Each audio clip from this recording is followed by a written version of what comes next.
இந்த நாளிலே உங்களோடு கூட ஆவியை ஆராய்தல் என்கிறதான தலைப்பிலே நேற்றைய தினத்திலிருந்து நான் பேசி கொண்டிருக்கிறேன். நாளை தினமும் நான் பேசுவேன். நாளை மறுதினம் ஞாயிற்றுக்கிழமையிலும் உங்களோடு இதனுடைய முடிவாக விசேஷமான ஒரு காரியத்தை உங்களோடு பேச போகிறேன். நேற்றைய தினத்தில் நம்ம பார்த்தது எல்லாமே யூடியூப்ல இருக்குது, தயவு செஞ்சு அதை பாருங்கள். நான் முழுசாக சொல்ல போகிறதில்ல, ஒரு அவுட்லைன் மட்டும் நான் சொல்கிறேன், கவனிங்க. நம்ம எல்லாருக்குள்ளேயுமே ஆவி மனிதன் என்பவர் ஒருவர் இருக்கிறார். அவர் தான் நம்ம என்ன சொல்கிறோம்னா உள்ளான மனிதன் என்று சொல்லுகிறோம். போன டிசம்பரில் ஆத்துமாவை குறித்து நாம் பார்த்தோம். ஆத்துமாவின் காயங்கள் அப்படின்னு பார்த்தோம் இல்லைங்களா? ஸோ ஆத்துமாவிலே சித்தம், சிந்தை, உணர்வுகள் என்று 3 இருக்கிறது. அதில் எவ்விதமாக காயங்கள் ஏற்பட்டு அந்த காயங்கள் நம்ம வாழ்க்கைக்குள்ள பிசாசு நுழைவதற்கு ஒரு வாசலாக பயன்படுகிறது என்பதை பார்த்தோம். அதை எப்படி சரி செய்யணும், மற்றவரை மன்னிக்கணும் அப்படின்ற காரியங்கள்லாம் நம்ம ஆத்துமாவை குறித்து பார்த்தோம். ஆனால் இந்த நாட்களிலே நாம் ஆவியை குறித்து பார்ப்பது மிகவும் விசேஷமானது. ஏனென்று சொன்னால் இந்த ஆவி தான் நம்மை குறித்து சொல்லும் பொழுது உள்ளான மனிதன் என்று சொல்லப்படுகிறது. இப்போ மனிதனுக்கு ஒரு விசேஷித்த தன்மையோடு கர்த்தர் உருவாக்கினார். 2 மண்டலம் இருக்கிறது, ஒன்று மாம்ச மண்டலம், இன்னொன்று ஆவி மண்டலம்.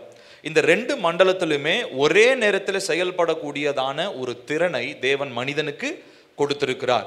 இந்த மாம்சத்தில் கை காலு வச்சு நம்ம உடம்பு இருக்கும் போது நம்ம மாம்ச மண்டலத்திலையும் இருக்கிறோம்.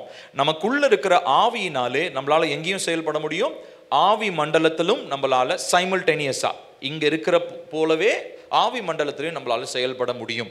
இதனுடைய விளக்கத்தை நேற்று தினத்தில் நான் உங்களோடு பேசினேன். இதை குறித்து நான் பெரிதாய் பேச போவதில்லை. தயவு செய்து நீங்கள் நேற்று தினத்தில் பேசின அந்த காரியத்தை நீங்கள் யூடியூப்ல இருக்குது, அதை தயவு செஞ்சு அந்த லைவ் நம்மளுடைய வாட்ஸ்அப்பில் இருக்கும், அது கண்டிப்பாக நீங்கள் கேட்கணும், சரிங்களா?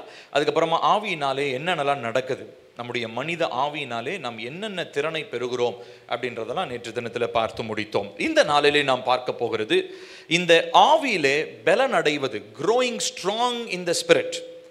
ஆவியிலே பலன் அடைவது ரொம்ப ரொம்ப விசேஷமான ஒரு காரியம். ஏனென்று சொன்னால் இப்போ சரீர பிரகாரமா பலன் அடைவதற்கு நம்ம என்ன பண்றோம் சொல்லுங்களேன்? நல்லா சாப்பிட்றோம். வெறும் சாப்பிட்டுக்கிட்டே இருந்தால் குண்டாயிடுவோம். அப்போ என்ன பண்ணுவோம்? எக்ஸசைஸ் பண்ணுவோம், நல்லா ஊட்டச்சத்தான ஆகாரத்தை எடுத்துக்கொள்வோம். அதுக்கப்புறமா உடற்பயிற்சி செய்வோம். உடற்பயிற்சி செய்யும் பொழுது நம்முடைய சரீரம் என்ன ஆகுதுங்க? ஆரோக்கியமானதாக, பலமுள்ளதாக மாறுகிறது. இப்போ இதே போல தான் உள்ளான மனிதனுக்கும் ஒரு சில ஆகாரமும் ஒரு சில பயிற்சியும் தேவைப்படுகிறதா இருக்கிறது. அது செய்யும் பொழுது அந்த உள்ளான மனிதன் பலனடைகிறார் என்பதை நாம் இந்த நாட்களிலே புரிந்து கொள்ள வேண்டும். நம்முடைய வேதத்திலே ஆவியிலே பலனடைந்தவர்கள் என்று சொல்லி ஒரு சிலர் இருக்கிறாங்க. அவர்களை நாம் இந்த நாளிலே அவர்களை குறித்து பேசப்பட்ட வசன பகுதியை நாம் வாசித்து நாம் இந்த நாளிலே நாம் தியானிக்க போகிறோம். நான் இது வரைக்கும் சொன்னது இந்த அவுட்லைன் புரிஞ்சதா? சரிங்களா? ஸோ வராதவங்க தயவு செய்து கண்டிப்பாக நீங்கள் கேட்கணும். இவருக்கு வேறு வேலையே இல்லை, சும்மா இதே தான் சொல்லிகிட்டு இருக்கிறாருன்னு நினைக்காதீங்க. இதை குறித்த தெளிவோ அறிவும் நமக்கு இல்லைன்னா நம்ம தேவனுக்குள்ள கனி கொடுக்க முடியாது, நம்முடைய ஆவி பலப்பட முடியாது.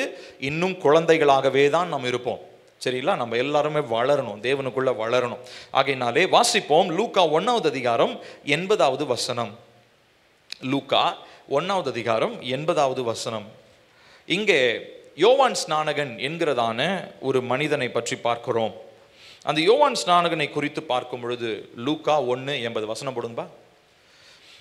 அந்த பிள்ளை வளர்ந்து, வாசிப்போமா, ஆவியிலே பலம் கொண்டு இஸ்ரவேலுக்கு தன்னை காண்பிக்கும் நாள் வரைக்கும் வனாந்தரங்களிலே இருந்தான். இப்ப நல்லா கவனிக்கணும். இங்க பேசப்படுகிற இந்த மனிதன் யாரு? யோவான் ஸ்நானகன். இவர் யாருக்கு வழியை ஆயத்தம் பண்ணுகிறார்? இயேசுவுக்கு வழியை ஆயத்தம் பண்ணுகிறார். இவர் மேல் இருந்தது எப்படிப்பட்ட அபிஷேகம்? எலியாவின் மேல் இருந்ததான அபிஷேகம். இந்த அபிஷேகத்தினால அவர் நிரப்பப்பட்டவரா? இப்ப இவர் பிறப்பே ரொம்ப ஆச்சரியமானது. ஏன்னா வயதான சகரியாவுக்கும் எலிசபெத்திற்கும் பிறந்தவர். வயதான காலத்துல 2 தம்பதிகள் பிள்ளையை பெற்றெடுத்தாங்க. ஒருத்தர் யாரு? ஆபிரகாம், சாராள். அடுத்ததா இந்த எலிசபெத்து, சகரியா.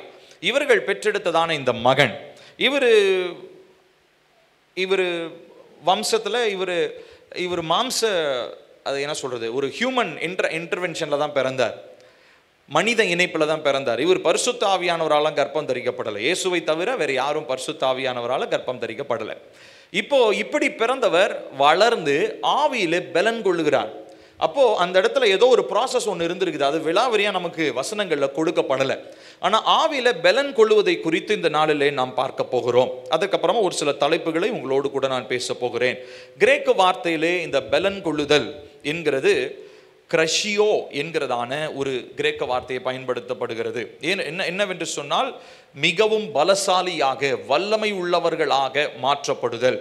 இப்போ யோவானுக்கு இருந்தது பார்த்தீங்கன்னா இஸ்ரவேலுக்கான ஒரு தீர்க்க தரிசன அழைப்பு இல்லையா? ஸோ இந்த அழைப்பை நிறைவேற்றுறதுக்கு சாதாரணமான ஒரு மனுஷனால என்னால் என்ன பண்ண முடியாது, செய்ய முடியாது. அதுவும் அவர் மேலே ஒரு விசேஷமான ஒரு ஒரு ஒரு நிபந்தனையெல்லாம் இருந்தது இல்லைங்களா? அவர் ஒரு நசரேயனாக இருப்பார், சவரகன் கத்தி அவர் மேல் படக்கூடாது இல்லைங்களா? அவர் எந்த காரியத்தினாலும் தன்னை தீட்டுப்படுத்தக்கூடாது என்று சொல்லி நிறைய நிபந்தனைகள் அவருக்கு இருந்தது. அதனால் அவர் வனாந்திரத்தில் இருந்து கொண்டு ஒட்டகத்தோள்களை உடுத்தி கொண்டு வெட்டுக்களையும் தேனையும் சாப்பிட்டு கொண்டிருந்ததான பார்க்கவே ஒரு காட்டுவாசி மாதிரி தான் இருந்திருப்பாருன்னு நினைக்கிறேன். ஆனால் இப்படிப்பட்ட மனுஷனுக்குள்ள இருந்ததான அபிஷேகம் ரொம்ப விசேஷித்த ஒரு அபிஷேகம். காரணம், வரப்போகிறதான ஆண்டவராகிய இயேசு கிறிஸ்துவுக்கு வழியை ஆயத்தம் பண்ணுகிறதான ஒரு மனிதனாக அவர் அழைக்கப்பட்டிருந்தார். இப்போ யோவான் பிறக்கும் போதே ஆவியிலே பலனுள்ளவராய் பிறக்கவில்லை. அவர் பிறந்ததுக்கு அப்புறம் தான் அவர் ஆவியில பலன் கொள்ளுகிறத நம்ம பார்க்கிறோம். அவர் இன்டென்ஷனலா, அதாவது வேண்டுமென்றே ஆவியை பலப்படுத்தி கொள்ளுகிறார். ஆவியை பலப்படுத்தி கொள்வது எப்படின்றது லேட்டர் ஆன் நான் சொல்ல போறேன். பட் அதுக்கு முன்னாடி வேதத்துல ஆவியில பலனடைந்தவர்களை குறித்து பார்க்க போறோம். ஸோ முதலாவது யோவான் ஸ்நானகனை பத்தி பார்த்தோம். அப்படியே அடுத்த அதிகாரத்தை திருப்போம். லூக்கா 2வது அதிகாரத்துல 40வது வசனத்தை பாருங்க. இங்க ஆண்டவராகிய இயேசு கிறிஸ்துவை பற்றி நாம் வாசிக்கிறோம். வாசிப்போமா? 2:40. பிள்ளை வளர்ந்து ஆவியிலே பலம் கொண்டு ஞானத்தினால் நிறைந்தது, தேவனுடைய கிருபையும் அவர் மேல் இருந்தது.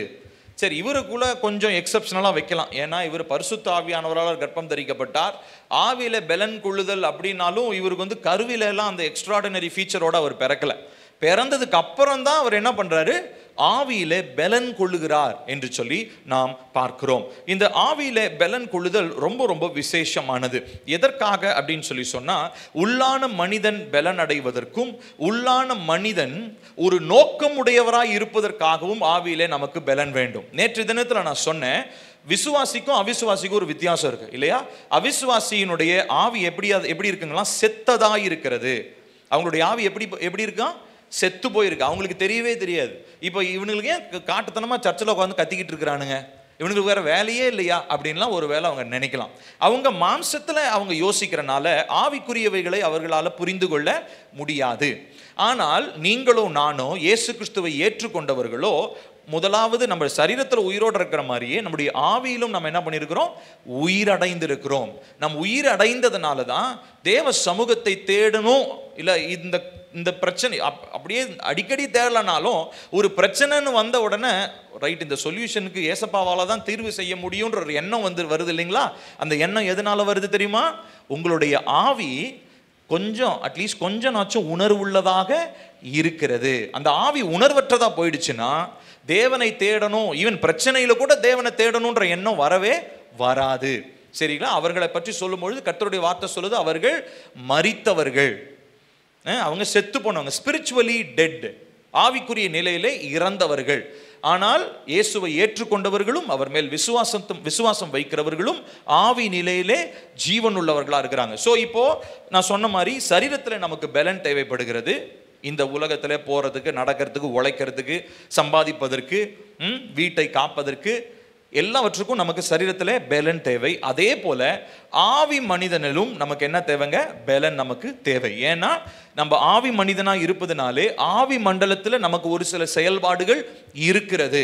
ஸோ அதை தான் நம்ம என்னன்னு சொல்றோம் அப்படின்னா, தேவனுடைய சித்தம் என்று சொல்லுகிறோம், தேவனுடைய நோக்கம் என்று சொல்லுகிறோம். தேவனுடைய நோக்கம் என்னவா இருக்குது அப்படின்னா, முதலாவது இந்த பூமியிலே உங்களுக்கும் எனக்கும் வெளிப்படுத்தப்படுவதற்கு முன்பதாக அது ஏற்கனவே பரலோகத்திலே அவருடைய இருதயத்திலே தோன்றினதாக இருக்கிறது. அதனால தான் ஜெபிக்கும் போது ஏசப்பா எப்படி ஜெபிக்க சொல்லி கொடுத்தாரு, உம்முடைய சித்தம் பரமண்டலத்தில் செய்யப்படுவது போல பூமியில. அப்ப பரமண்டலம்ன்றது எதை குறிக்குது, ஆவி மண்டலத்தை குறிக்குது. பூமின்றது எதை குறிக்குது? மாம்ச மண்டலத்தை குறிக்குது. அப்போ எல்லா காரியமும் நிறைவேறுதல் எங்க நடக்குதுங்க? முதலாவது ஆவி மண்டலத்துல நடந்துருது. அதுக்கப்புறம் இங்க நிறைவேறணும். இங்க வெறும் மாம்சத்துல மட்டும் நம்ம ஸ்ட்ராங்கா இருந்தா அங்க மேல நடக்கிறத இங்க நிறைவேற்ற முடியாது. அப்போ இங்க ஆவியில நமக்கு என்ன தேவை? பலன் தேவை. ஆவியில உணர்வுள்ளவர்களா இருக்கணும், ஆவியில உயிரோட இருக்கணும். ஃபர்ஸ்ட் ஆவியில உணர்வுள்ளவங்களா இருக்கணும், ஆவியில பலன் இருக்கணும். இன்னைக்கு நம்ம சபையில ஒரு 150 180 சிறு குழந்தைகள்லாம் சேர்த்துட்டா ஒரு அரௌண்ட் ஒரு 200 வச்சுக்குவோம். இப்போ இந்த 200 பேர்ல நல்லா கவனிக்க, நல்லா நீ பாருங்களேன், இந்த 200 பேர்ல உண்மையாலுமே யார் ஆவியில பலன் அடைந்தவர்கள்? எத்தனை பேர் பலன் அடைந்தவர்கள்?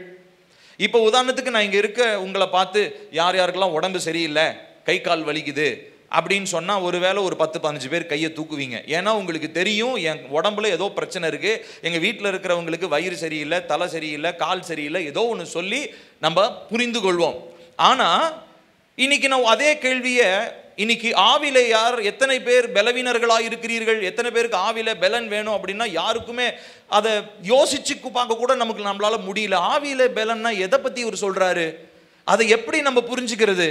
ஆவியிலே நான் சோர்ந்து போயிருக்கிறேன்னா எதை வச்சு என்னால் தெரிந்து கொள்ள முடியும் அப்படின்றது கண்டிப்பாக நமக்கு ஒரு கேள்வி வரும். அப்போ முதலாவது முதல் விஷயத்தை நீங்கள் புரிந்து கொள்ளுங்க. தேவனுடைய சித்தத்தை இந்த பூமியில நம்ம நிறைவேற்றுவதற்கு நமக்கு தேவை என்னது? உள்ளான மனிதனிலே நமக்கு பலன் நமக்கு அவசியம். சரிங்களா?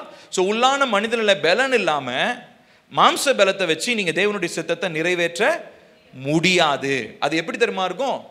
வீட்டில் பிடிக்காத ஒரு விஷயத்த அம்மா அப்பா பிள்ளைய செய்ய சொல்கிற மாதிரி இருக்கும். எப்படி செய்யும் அந்த பிள்ளை? சந்தோஷமாவா செய்யும்? இந்த அம்மாவுக்கு வேறு வேலையே கிடையாது. ஒரு பிள்ளையை நீங்கள் விளக்கமாறு எடுத்து வீட்டை கூட்டு அப்படின்னு என்ன பண்ணும்? அந்த பிள்ளை டிவி பார்த்துட்டு இருக்கிற பிள்ளையை கூட்டுன்னா அந்த பிள்ளை என்னங்க பண்ணும்? முணுமுணுத்துக்கிட்டே திட்டிக்கிட்டே கூட்டும். உருப்படியாக கூட்டாது. அவசரமாக எல்லாத்தையும் சோஃபா கடியில் தள்ளி விட்டு, சேர் கடியில் தள்ளி விட்டு கூட்டிட்டேன் அப்படின்னு. இப்போ இப்படிதான் ஆவியில பலன் கொள்ளாத மனிதர்களை பார்த்து தேவ சித்தத்தை செய்யினா என்ன செய்வாங்க தெரியுமா? வேஷம் போட ஆரம்பிச்சிருவாங்க. ஊழியக்காரர் முன்னாடி என்ன பண்ண ஆரம்பிச்சிருவாங்க? வேஷம் போட ஆரம்பிச்சிருவாங்க. ஏன் தெரியுமா? ஆவியில என்ன இல்லை? பலன் இல்லை. அதனால சொல்றதும் புரியல அவங்களுக்கு. எதுக்காக இதை செய்ய சொல்றாங்க, ஏன் ஆண்டவருடைய சித்தத்தை இவ்வளவு முக்கியத்துவப்படுத்துறாங்கன்றது அவங்களால புரிந்து கொள்ள முடியாது. அப்போ தேவ பிள்ளைகளாகிய நம்ம எல்லாருமே ஆவியிலே பலன் கொள்ள வேண்டியது மிகவும் அவசியம். அது எப்படின்றத நம்ம லேட்டர் ஆன் நான் பார்க்க போறோம். ஸோ ரெண்டு பேரை பத்தி பார்த்துருக்கோம். இன்னொரு மனுஷன் ஒருத்தர் இருக்கிறாரு, அவரை பத்தி வாசிக்கலாமா? 1 சாமுவேல் 30வது அதிகாரம் 6வது வசனம்.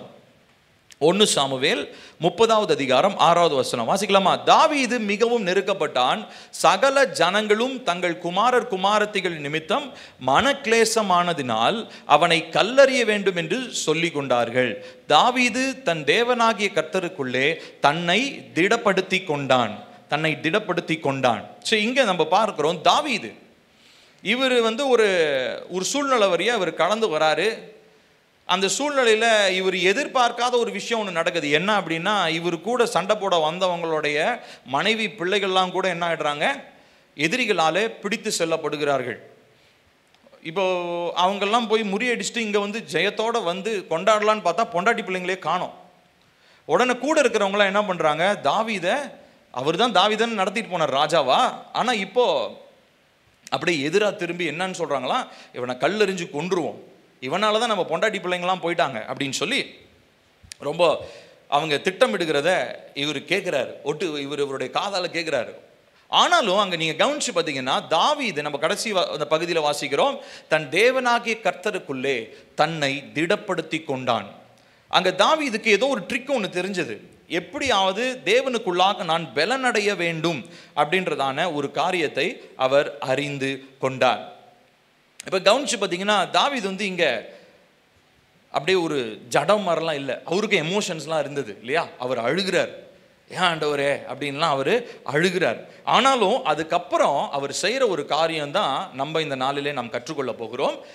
திடப்படுத்தி கொள்ளுதல். To grow stronger in the spirit, to grow folder in the spirit. பலம் உள்ளவர்களாய், தைரியம் உள்ளவர்களாய் ஆவியிலே வளருவதை குறித்து இந்த நாளிலே நாம் பார்க்க போகிறோம். சரிங்களா? அதற்கு முன்பதாக இன்னொரு வசனத்தை நாம் வாசிப்போம். எபேசியர் 3வது அதிகாரம் 16வது வசனம். உங்களால் பைபிளில் வேகமாக எடுக்க முடியலன்னா தேடிட்டு இருக்காதீங்க. தயவு செஞ்சு ஸ்க்ரீனில் இருக்கிறதான வசனங்களை பாருங்கள். ஏன்னா நம்ம நிறைய வசனங்களை பார்க்க போகிறோம், நேரத்தை வேஸ்ட் பண்ண வேண்டாம். சரிங்களா? நோட்ஸ் எடுக்கிறவங்க வசன ரெஃபரன்சஸ் நீங்கள் எழுதிக்கோங்க. எபேசியர் 3:16, நீங்கள் அவருடைய ஆவியினாலே உள்ளான மனுஷனில் வல்லமையாய் பலப்பட வேண்டும். போதும், அதுக்கப்புறம் வசனத்தை அப்புறமா தியானிக்கலாம். இங்கே முதலாவது கவனிப்போம், நீங்கள் அவருடைய ஆவியினாலே உள்ளான மனுஷன், அதுதான் சொன்னேன், ஆவி மனிதன், இன்னர் மேன்னு சொல்கிறோம், அவரிலே வல்லமையாய் நாம் பலனடைய வேண்டும். இந்த பெலன் அப்படின்றதுக்கு இதற்கு நிறைய அர்த்தங்கள் கிரேக்க வார்த்தையிலும் எபிரேய வார்த்தையிலும் நிறைய இருக்கிறது.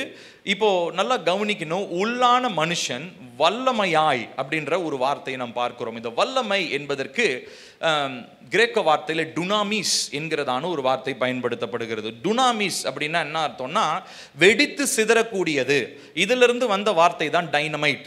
டைனமைட் எங்க யூஸ் பண்றாங்க சொல்லுங்களேன்? மைன்ஸ்ல வெடி வச்சு செதற வைக்கிறதுக்கு இல்லைங்களா? ஏதாவது ஒன்றை வெடிக்க வைப்பதற்கு டைனமைட் என்கிறதான ஒரு வெடிப்பொருளை பயன்படுத்துவார்கள். இப்போ அந்த இந்த டுனாமிஸ் என்கிற வார்த்தையிலிருந்து தான் அது வந்ததாக நாம் பார்க்கிறோம். இப்போ அதே போலதான் வல்லமை என்று சொல்லப்படுகிறது. பரிசுத்த ஆவியானவர் நமக்குள்ள இருந்து வல்லமையாக வெடித்து செதறக்கூடிய அளவுக்கு, நேற்று பார்த்தோம், ஆவியானவர் நமக்குள்ள இருக்கிறது முக்கியம் அல்ல, நமக்குள்ள இருந்து அவர் என்ன பண்ணணும்னு சொன்ன அசைவாட வேண்டும். The spirit of God should flow from our spirit. நம்முடைய ஆவியிலிருந்து ஆவியானவர் நமக்குள்ளிருந்து அசைவாட வேண்டும் என்று சொன்னேன். அந்த மாதிரி நிறைய மனிதர்களை பற்றி பார்த்தோம். அதுக்கப்புறம் நான் சொன்னேன், நம்ம ஒரு இடத்துக்குள்ள போகும்போதே நம் மூலமாக ஆவியானவர் என்ன பண்ணணும், அவருடைய வல்லமையை நம் மூலமாய் வெளிப்படுத்தணும். அதற்கு பாத்திரங்களாக நாம் மாற்றப்பட வேண்டும். அதற்காக தான் இந்த காரியங்களை நாம் பார்த்து கொண்டிருக்கிறோம். இப்ப நம்மளுடைய உள்ளான மனிதன்ல நிறைய காரியங்கள் இந்த உள்ளான மனுஷன் விரும்புகிறார். சரிங்களா? நமக்கே தெரியாது. இப்போ உங்களுக்கு ஒருவேளை மாம்ச சரீரத்தில் நீங்க சொல்லுவீங்க சாப்பாடு அப்படின்ன உடனே ஒரு சில சாப்பாடு உங்களுக்கு பிடிக்கும்னு சொல்லுவீங்க. கரெக்டா? பிரியாணி ரொம்ப பிடிக்குங்க, இல்லை வெஜிடபிள் பிரியாணி அதெல்லாம் எனக்கு பிடிக்காதுங்க, இல்லையா? ஸோ நம்ம என்ன பண்ணுறோம், நம்முடைய சரீரத்தில் நம்முடைய நாக்கினுடைய சுவைக்கு ஏற்றவாறு நம்ம ஒரு சில காரியங்களை பிடிக்கும் பிடிக்காதுன்னு நமக்கு நல்லா தெரியுது. ஆனால் ஆவி மனிதனுக்கு என்ன பிடிக்கும் என்ன பிடிக்காதுன்னு நமக்கு தெரியுமா? தெரியவே தெரியாது. அதை பற்றி நாம் அறிந்து கொள்ள வேண்டும். ஒரு சில காரியங்களை நம்ம வாசிப்போம். ரோமர் 7வது அதிகாரம் 22வது வசனத்தை வாசிப்போம். ரோமர் 7:22.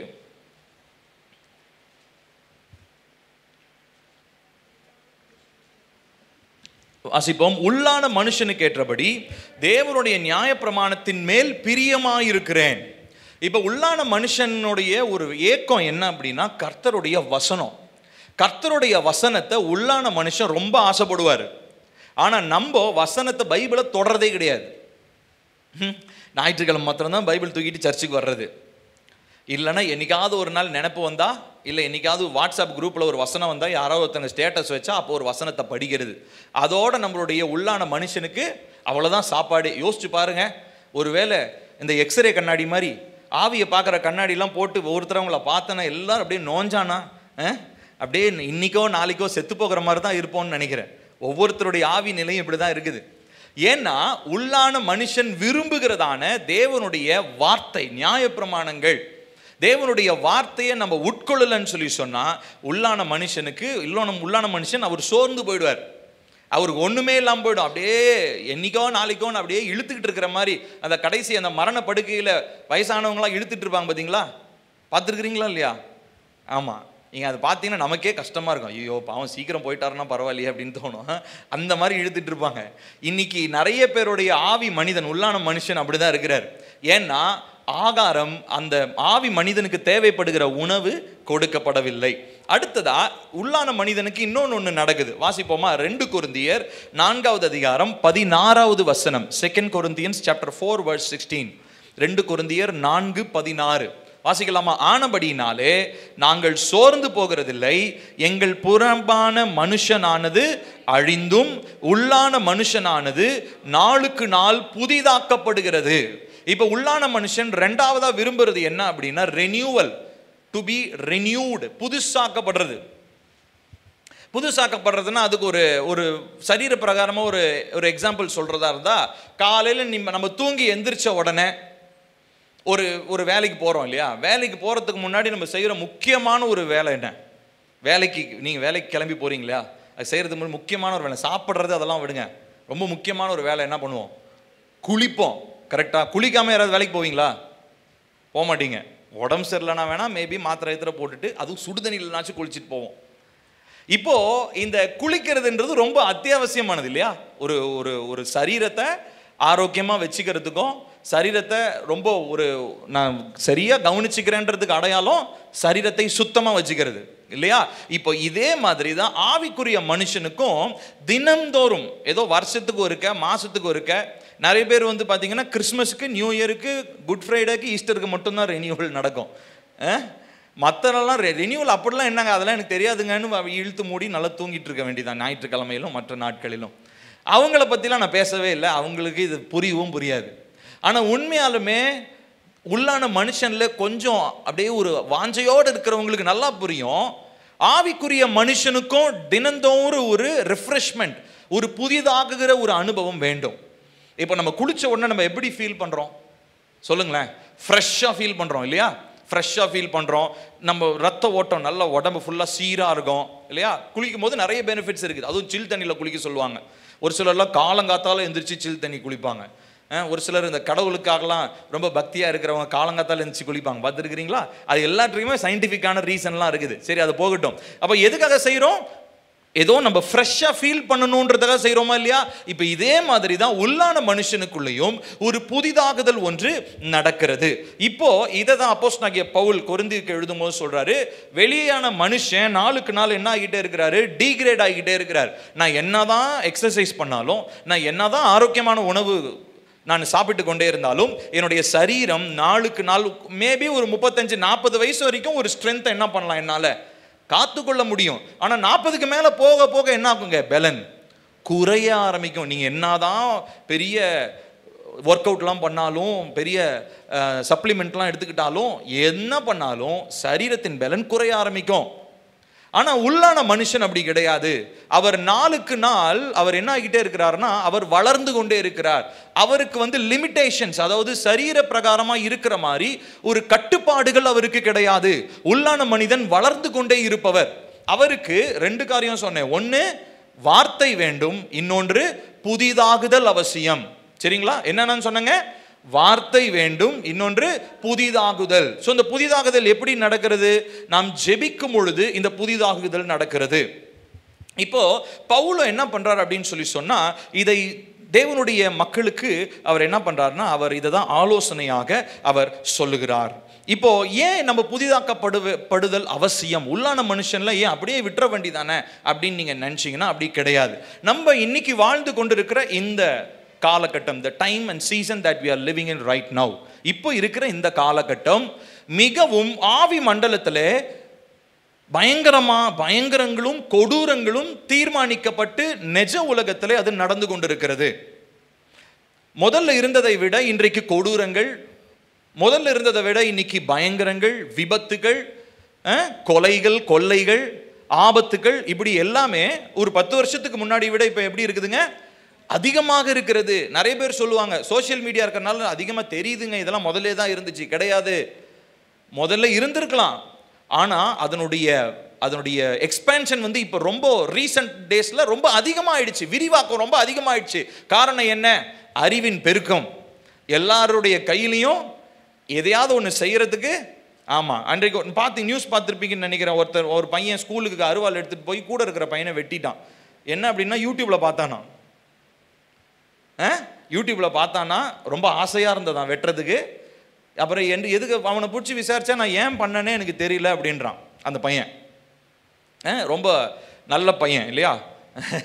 ஸோ இப்படி இன்னைக்கு இது எல்லாமே அது இன்னும் அறிவுன்னு நம்ம நினச்சிக்கொள்கிறோம்.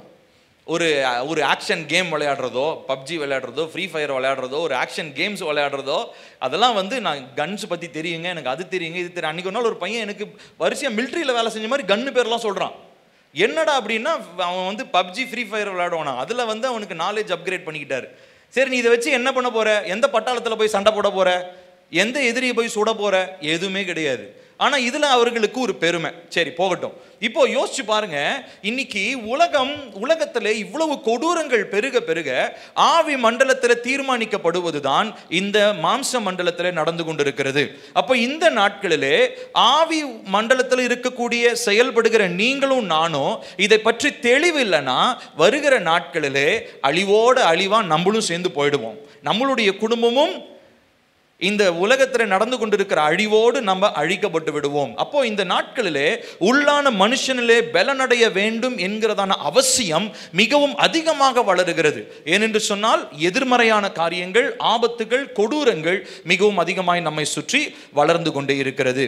அப்போ இந்த நாட்களிலே நம்ம சர்வைவ் ஆகணும், தேவ சித்தத்தை செய்யணும், பரிசுத்தமா இருக்கணும், தேவ நோக்கம் நிறைவேறணும், என் குடும்பம் சந்தோஷமா சமாதானமா இருக்கணும்னா ஆவி மனிதனை குறித்து நான் அறிந்து கொள்ள வேண்டும். ஆவிக்குரிய நிலையில எனக்கு ஒரு தெளிவு வேண்டும்.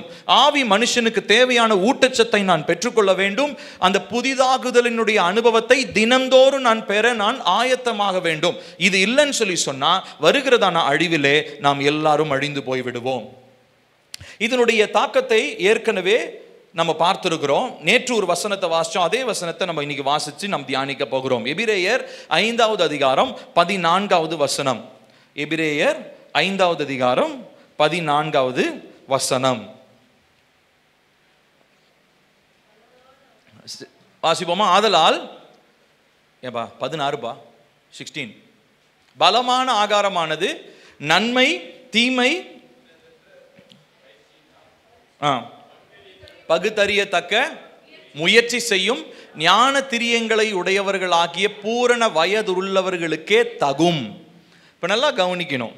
இந்த ஆங்கிலத்தில் நேற்று தினத்தில் வாசித்தேன், அதே தான் நான் திரும்ப வாசிக்க போறேன். கவனிங்க. Solid food is for the mature who because of practice have their senses trained to distinguish between good and evil. நம்ம எல்லாருக்குமே அறிவு இருக்குது. ஆனால் இந்த அறிவை பயன்படுத்தி நன்மை எது தீமை எது என்கிறதான வித்தியாசத்தை நம்மளால பார்க்க முடிகிறதா? இதுதான் இந்த நாட்களில் அவசியம். இப்போ இந்த உள்ளான மனிதனுக்கு பயிற்சி எதுக்கு கொடுக்கப்படுகிறதுனா அந்த உள்ளான மனுஷனுக்கு அவர் டிசர்ன் பண்ண ஆரம்பிக்கணும். அதை பற்றி தான் ஞாயிற்றுக்கிழமை உங்களோட நான் பேச போறேன். சரிங்களா? Discernment, gift of discernment. இப்போ கவனிக்கணும். இந்த ஆவிக்குரிய நிலையிலே இந்த நன்மை எது தீமை, ஏன்னா நான் நேத்தே உங்களுக்கு சொன்னேன், ஆவி மண்டலத்தில் ரெண்டுமே இருக்கிறது. நன்மைகளும் இருக்கிறது, தேவனால் தீர்மானிக்கப்பட்டிருக்கிற நன்மைகளும் ஆவி மண்டலத்தில் இருக்கிறது. சத்துருவினாலே திட்டமிடப்பட்டிருக்கிற தீமைகளும் ஆவி மண்டலத்தில் இருக்கிறது. இப்போ இதுல எது நன்மை எது தீமைன்னு நமக்கு தெரியல. ஒரு நண்பனை போல ஒருத்தன் வரான், ஆபீஸ்லயோ வேலை செய்யற இடத்துலயோ நல்லா சிரிச்சு பழகுறான், ஆனா கூடவே இருந்து நமக்கு குழி பறிக்கிறான். அது ஏன் நம்ம கண்ணுக்கு தெரிய மாட்டேனுது?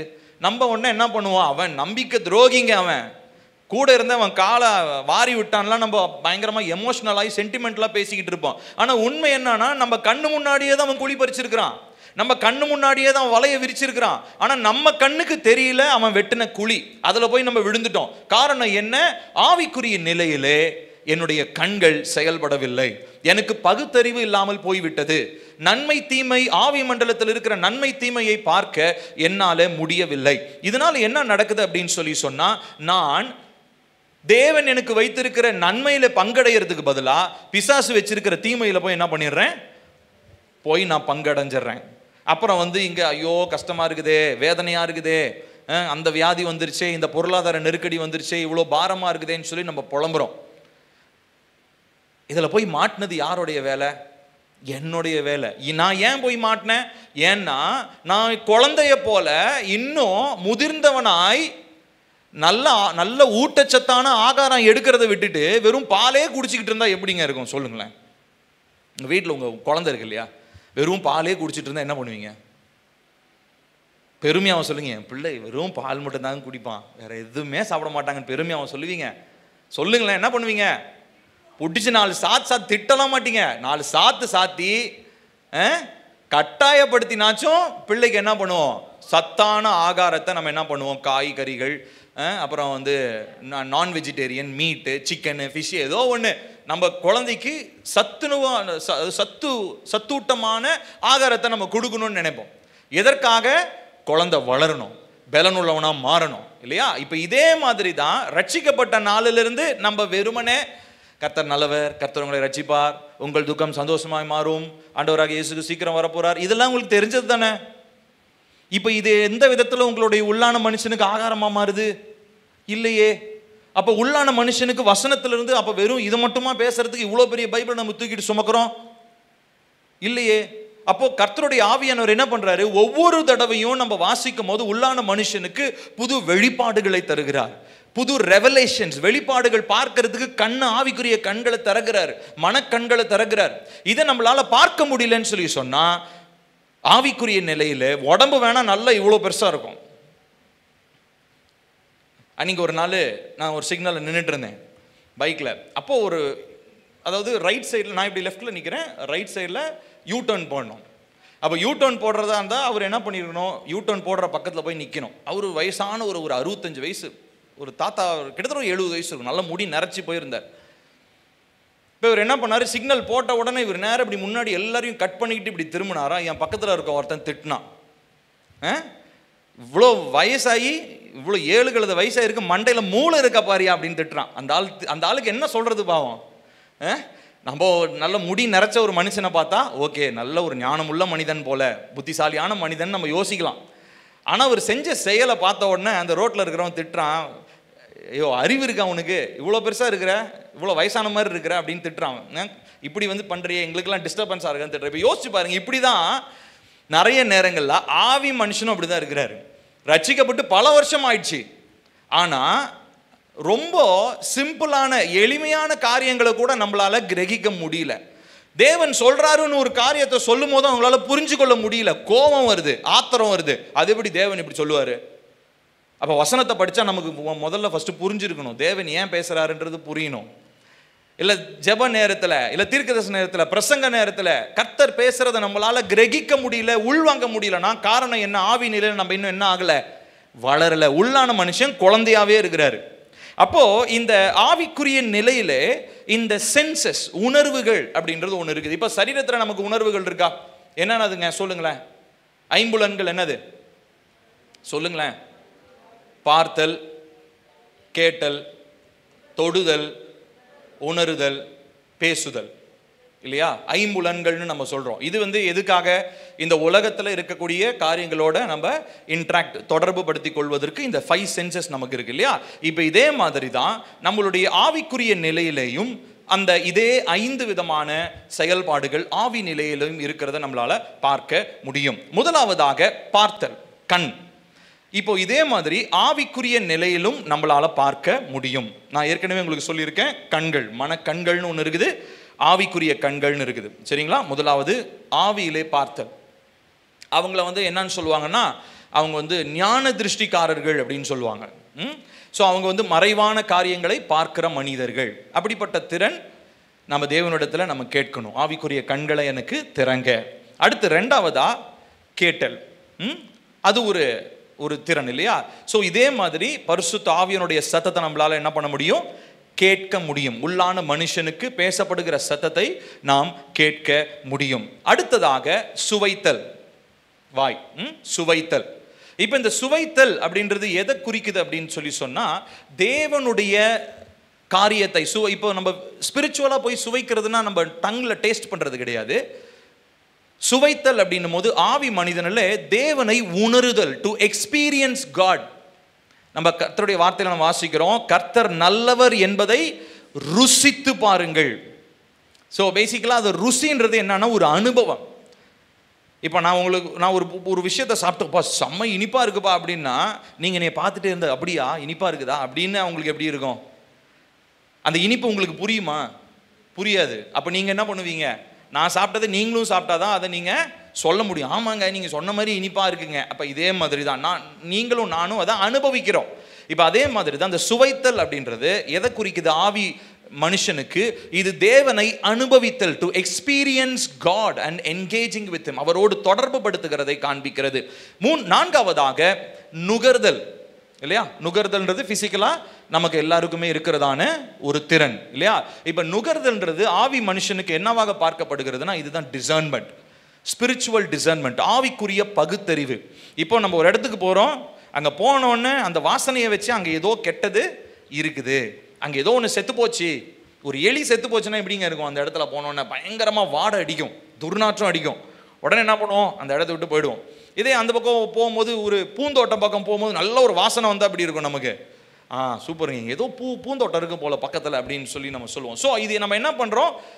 இந்த ஸ்மெல்லை வச்சு நம்ம பகுத்தறிகிறோம், ஏதோ ஒன்று இருக்குது அப்படின்ற மாதிரி. அப்போது இந்த ஆவி மனிதனிலும் இந்த நுகர்தல்ன்றது ஆவிக்குரிய பகுத்தறிவை வெளிப்படுத்துகிறதா இருக்கு. 4. 5வதாக தொடுதல் பற்றி நான் சொன்னேன்.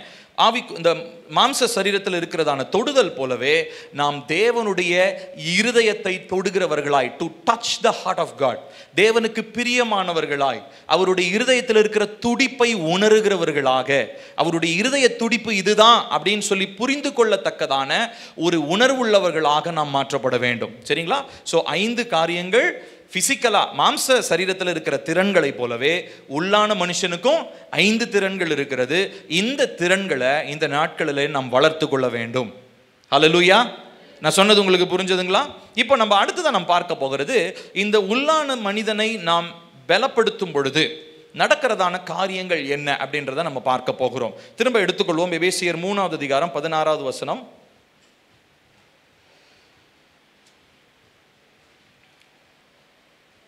எபேசியர் 3:16, அதிலிருந்து அப்படியே தொடர்ந்து வாசிக்க போகிறோம்.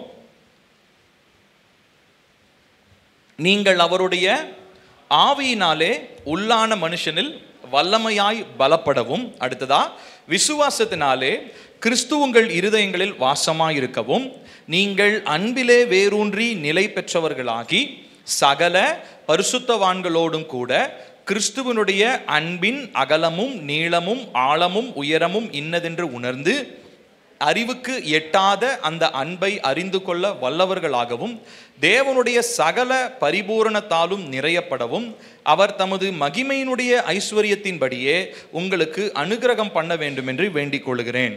நாம் வேண்டிக் கொள்ளுகிறதற்கும் நினைக்கிறதற்கும் மிகவும் அதிகமாய் நமக்குள்ளே கிரியை செய்கிற படியே நமக்கு செய்ய வல்லவராகிய அவருக்கு சபையிலே கிறிஸ்து இயேசுவின் மூலமாய் தலைமுறை தலைமுறைக்கும் சதா காலங்களிலும் மகிமை உண்டாவதாக. ஆமேன். இப்போ இந்த ஆவிக்குரிய மனிதன் பலன் அடையும் பொழுது என்ன நடக்குது, அதுதான் நம்ம இந்த வசன பகுதிகளில் நம்ம வாசிக்கிறோம். ஸோ முதல்ல நம்ம ஆரம்பிக்கும் போது 16வது வசனத்தில் உள்ளான மனுஷன் ஆவியிலே வல்லமையா பலப்படுறார். 17வது வசனத்தில் நம்ம கவனிச்சு பார்த்தோம்னா, கர்த்தருடைய பிரசன்னத்திலே பாருங்க, விசுவாசத்தினால் கிறிஸ்து உங்கள் இருதயங்களிலே வாசமாயிருக்கவும். அப்படின்னா என்ன அர்த்தம் அப்படின்னா, அவரை உங்களுடைய இருதயத்தில் சுமப்பதை உங்களால் உணர முடியும். உள்ளான மனுஷன் பலன் அடைஞ்சாருன்னா, எனக்குள்ள தேவன் இருக்கிறார்ன்றது வெறும் பேச்சு இல்லை, அதை என்னால் அனுபவிக்க முடியும். உள்ளான மனிதன் நல்ல ஒரு சென்ஸ், அதாவது நல்ல ஆவிக்குரிய அந்த நிலைப்பாட்டில் அந்த 5 செயல்திறன்களும் அவர்களில் இருந்ததுன்னா, எப்பொழுதும் தேவனை நான் சுமக்கிறேன் என்கிறதான ஒரு உணர்வு எப்பயுமே இருந்துக்கிட்டே இருக்கும். ஆனால் நிறைய நேரங்களில் நம்ம என்ன பண்ணுறோம் தெரியுமா, திடீர்னு ஏதாவது ஒரு வார்த்தையை பேசிடுவோம், இல்லை தேவனுக்கு பிரியமில்லாத ஒரு காரியத்தை செஞ்ச அதுக்கப்புறம் நமக்கு ஒரு உணர்வு வருது பார்த்தீங்களா, அது பேர் என்ன அப்படின்னா அதுவும் உணர்த்துதல் தான்.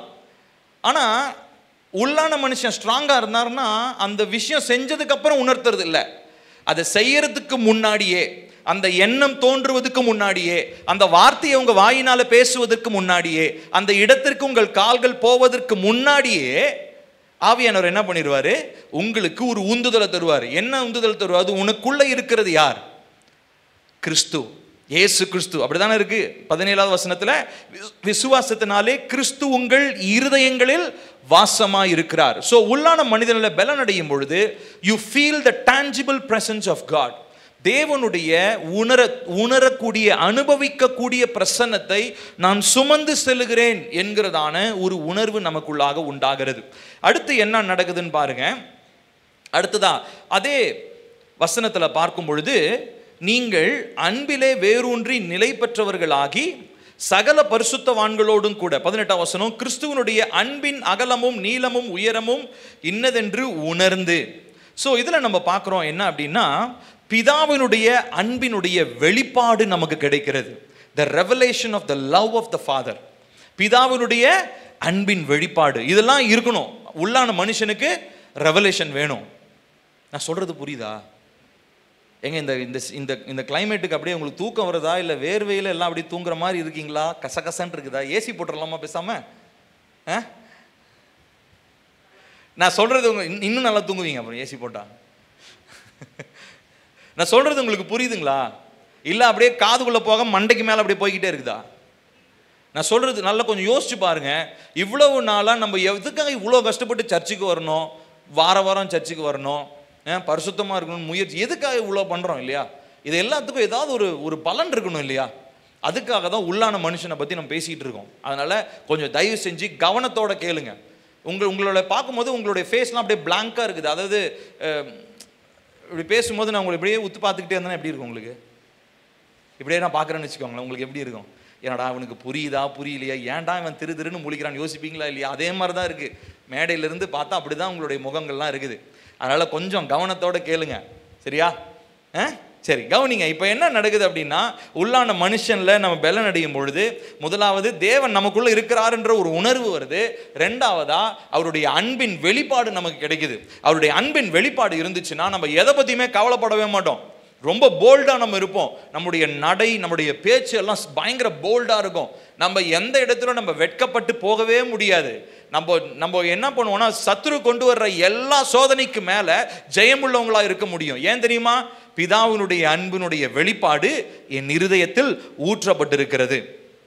அடுத்ததா பாருங்க, அடுத்த வசனம் என்ன போட்டிருக்கு? அறிவுக்கு எட்டாத 19 வசனம், அந்த அன்பை அறிந்து கொள்ள வல்லவர்களாக தேவனுடைய சகல பரிபூரணத்தினாலும் நிறையப்படவும் அவர் தமது மகிமையின் ஐஸ்வர்யத்தின்படியே உங்களுக்கு அனுகிரகம் பண்ண வேண்டும் என்று வேண்டிக் கொள்ளுகிறேன். ஸோ இதில் நம்ம பார்க்கிறோம் consistent filling of the Holy Spirit. தொடர்ச்சியா ஆவியானுடைய நிறைவினால நிரப்பப்படுதல். நம்ம ஆவியில நிரம்புறது அப்படின்னா நம்ம எப்படி நினச்சிக்கிறோன்னா, இந்த சர்ச்சில் அன்றைக்கி ஒரு நாள் நான் தம்பியெல்லாம் ஒரு சர்ச்சுக்கு போயிருந்தோம். அந்த சர்ச்சில் நல்லா பாட்டு பாடி வேகமாக கை தட்டிகிட்டு இருந்தாங்க. டப்பா டப்பா டப்பா டப்பான்னு கை தட்டினாங்க. ஓகே, வேகமாக பாட்டு பாடுறதா தப்பு இல்லை, ஆவியில் நிரம்பு. ஆனால் இங்கே ஸ்டேஜ்லேருந்து பார்க்கும்போது யார் ஆவியில் நிரம்ப, அங்கே அசுத்தாவியும் கொஞ்சம் இருந்துச்சு. ஸோ எது உண்மையாலுமே ஆவி, எது உண்மையாலுமே அசுத்தாவி, எது பரிசுத்தாவினே தெரியல. எல்லாம் ஒரே மாதிரி தட்டுறாங்க, எல்லாம் ஒரே மாதிரி ஆடுறாங்க. ஒரு சிலது இப்படி தலை இப்படி சுத்திக்கிட்டு இருக்குது, ஒன்று சிலது பாம்பு மாதிரிலாம் இப்படி சுத்துது. இப்போ யோசிச்சு பாருங்க, இந்த மாதிரி குதிக்கிறது, ஆட்டம் பாட்டம் போடுறது, கையை வேகமா தட்டுறது, இதுதான் ஆவியில நிரம்புறதா? இல்ல. ஆவியில நிரப்பப்படுதல்ன்றது உள்ளான மனுஷனிலே தேவனை நான் எப்பொழுதும் சுமந்து செல்கிறேன் என்கிற உணர்வு, இந்த எண்ணம் இருக்கு இல்லையா? இது உள்ள இருந்துச்சுனாலே மாம்ச ரீதியா எந்த ஒரு காரியத்தை நம்ம என்ன பண்ண மாட்டோம், செய்ய மாட்டோம். அதாவது தேவனுக்கு பிரியமில்லாத உள்ளான மனுஷனை துக்கப்படுத்துகிற, உள்ளான மனுஷனை பலவீனப்படுத்துகிற எதையும் நம்ம என்ன பண்ண மாட்டோம், செய்ய மாட்டோம். அப்போ மூன்றாவது நம்ம பார்க்கிறோம், தொடர்ச்சியாக ஆவியின் வல்லமையினாலே நிரப்பப்படுதல். அதே 19 வசனத்தில் நாம் கற்றுக்கொள்கிற இன்னொரு விஷயம் என்ன அப்படின்னா, ஆவியானவருக்கு எப்பொழுதும் உணர்வுள்ளவர்களாக இருத்தல். Increased sensitivity to the Holy Spirit. பரிசுத்த ஆவியானவர் எனக்குள்ள இருக்கிறாருன்னா எப்பயுமே அந்த சென்ஸ் ரொம்ப அதிகமாக இருக்கும். ஆவியானவர் இருக்கிறாரு, ஆவியானுடைய பேச்சுக்கு நான் கீழ்ப்படியணும், ஆவியானவர் என்னை பார்த்துட்டே இருக்கிறாரு, ஆவியானவர் எனக்குள்ள இருக்கிறாரு, இந்த இடத்துக்கு நான் போகும்போது இந்த வார்த்தையை நான் பேசக்கூடாது, இந்த நபரோடு நான் இருக்கும்போது இந்த வார்த்தையை நான் பேசக்கூடாது, இந்த நபரோட நான் இருக்கிறதே தப்பு, இது எல்லாவற்றையும் ஆவியானவர் என்ன பண்ணுவார் தெரியுமா, உணர்த்தி கொண்டே இருப்பார். இது உள்ளான மனிதன் பலன் அடையும் போது நடக்கிறது. அடுத்ததாக 20வது வசனத்தில் நம்ம பார்க்கிறோம், தேவனுடைய வல்லமை வெளிப்படுத்தப்படுகிறதாம். பாருங்க, நாம் வேண்டிக் கொள்ளுகிறதற்கும் நினைக்கிறதற்கும் மிகவும் அதிகமாய் நமக்குள்ளே கிரியை செய்கிற வல்லமை. சோ இந்த பவர் ஆஃப் காட், தேவனுடைய வல்லமை நமக்குள்ள ரிலீஸ் ஆகுது, நமக்குள்ள வெளிப்படுத்தப்படுகிறது. அடுத்ததை நாம் பார்க்கிறது என்ன அப்படின்னு சொல்லி சொன்னா, ஆவிக்குரிய நிலையிலே காணப்படுகிறதான சத்ருவினுடைய போராட்டங்களுக்கு மேலாக நாம் ஜெயமுள்ளவர்களாக நாம் இருக்கிறோம். அப்போ ஆவிக்குரிய மனிதனிலே நாம் பலனடைய வேண்டியது மிகவும் அவசியமாக இருக்கிறது. இப்போ இந்த ஆவி மனிதனில் பலனடைவதற்கு பிரதானமா நம்ம செய்ய வேண்டிய ஒரு காரியம் என்ன அப்படின்னா, அதுதான் நம்ம ஆவியில நிரம்பி ஜெபிக்கிறது. அதை இப்போ நம்ம 4ஆம் நாளையிலிருந்து நம்ம ஆரம்பிக்க போகிறோம். 50 நாட்களுக்கு காலை 4லிருந்து 5 மணி வரைக்கும் நம்ம ஸ்டார்ட் பண்ண போகிறோம். இப்போ ஒருவேளை உங்களுக்கு கேள்வி வரலாம், ஏப்பா எனக்கு இன்னும் இந்த அந்நிய பாஷை வர மட்டும் எனக்கு கிடைக்கவே இல்லையாப்பா ஒருவேளை அப்படின்னு சொல்லி நீங்கள் யோசிக்கலாம். கண்டிப்பாக கர்த்தர் உங்களுக்கு தருவார். நம்ம ஆண்டவர்கிட்ட கேட்கணும். அதனால பெற்றுக்கொண்டவங்களாம் ரொம்ப பரிசுத்தவான்கள்னு நினச்சிக்கூடாது. கர்த்தர் நமக்கு கிருபையாக கொடுக்குறாரு. அந்த அந்த அந்த நாவின் கட்டுகள் அவிழ்க்கப்படுறது கர்த்தருடைய தயவு, அவருடைய கிருபை. அதனால பெற்றவர்கள் பெரிய பரிசுத்தவான்களும் இல்லை, பெறாதவர்கள் கொடும் பாவிகளும் கிடையாது.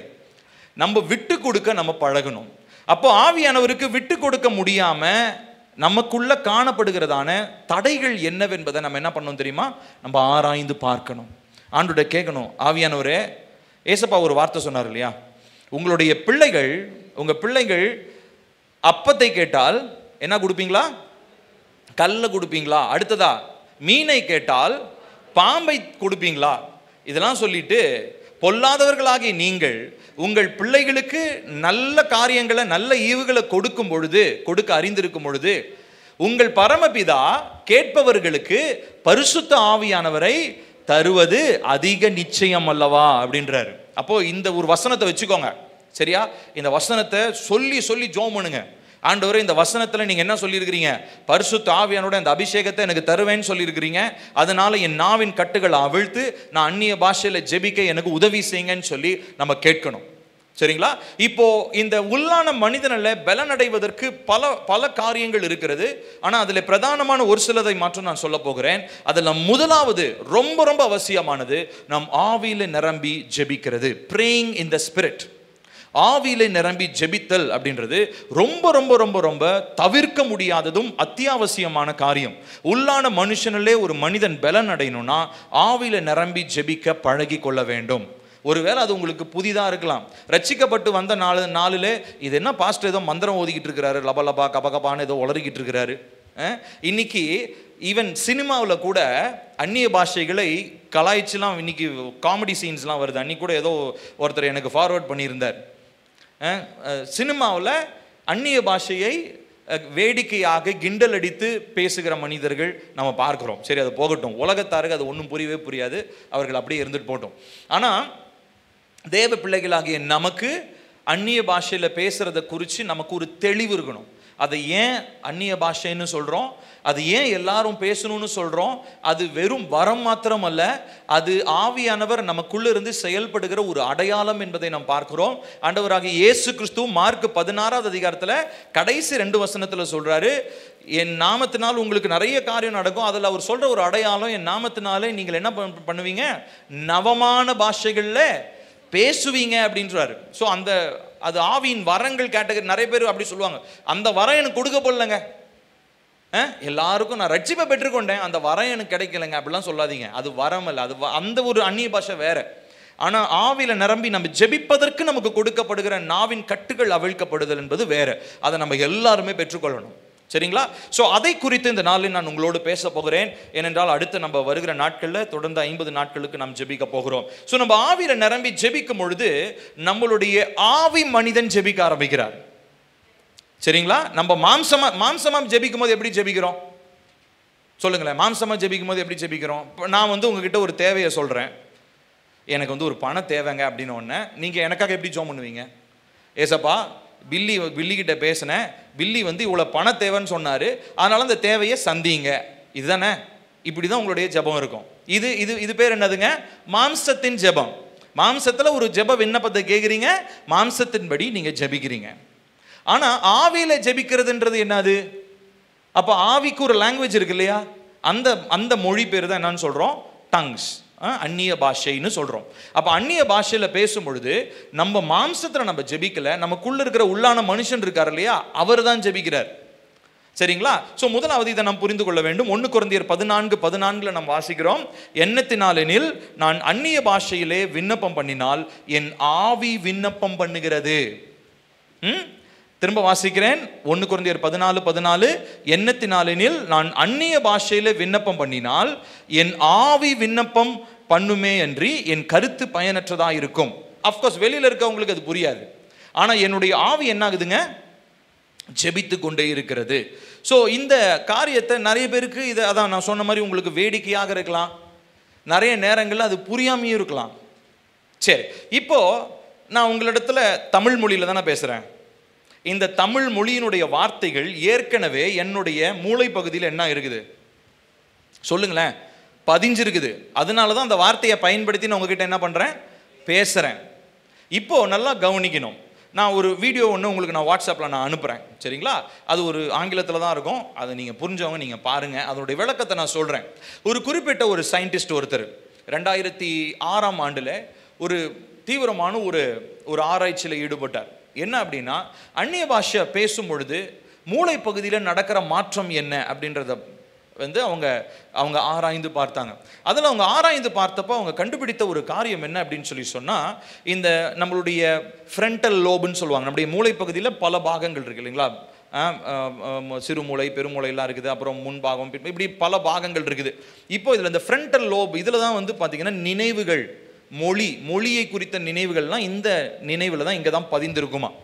இப்போது இப்போ நான் உங்ககிட்ட நான் தமிழில் பேசும்போது இந்த நினைவில் இருக்கிறதான அந்த இரத்த நாளங்கள், அந்த நியூரான்ஸ்லாம் என்ன ஆகுங்க, செயல்பட்டு கொண்டே இருக்கும். அதனுடைய செயலில் தான் என் வாயில் என்ன வருது, தமிழ் வார்த்தை வருது. உங்களுக்கு புரிகிற மாதிரி வார்த்தையெல்லாம் நான் பேசுகிறேன்.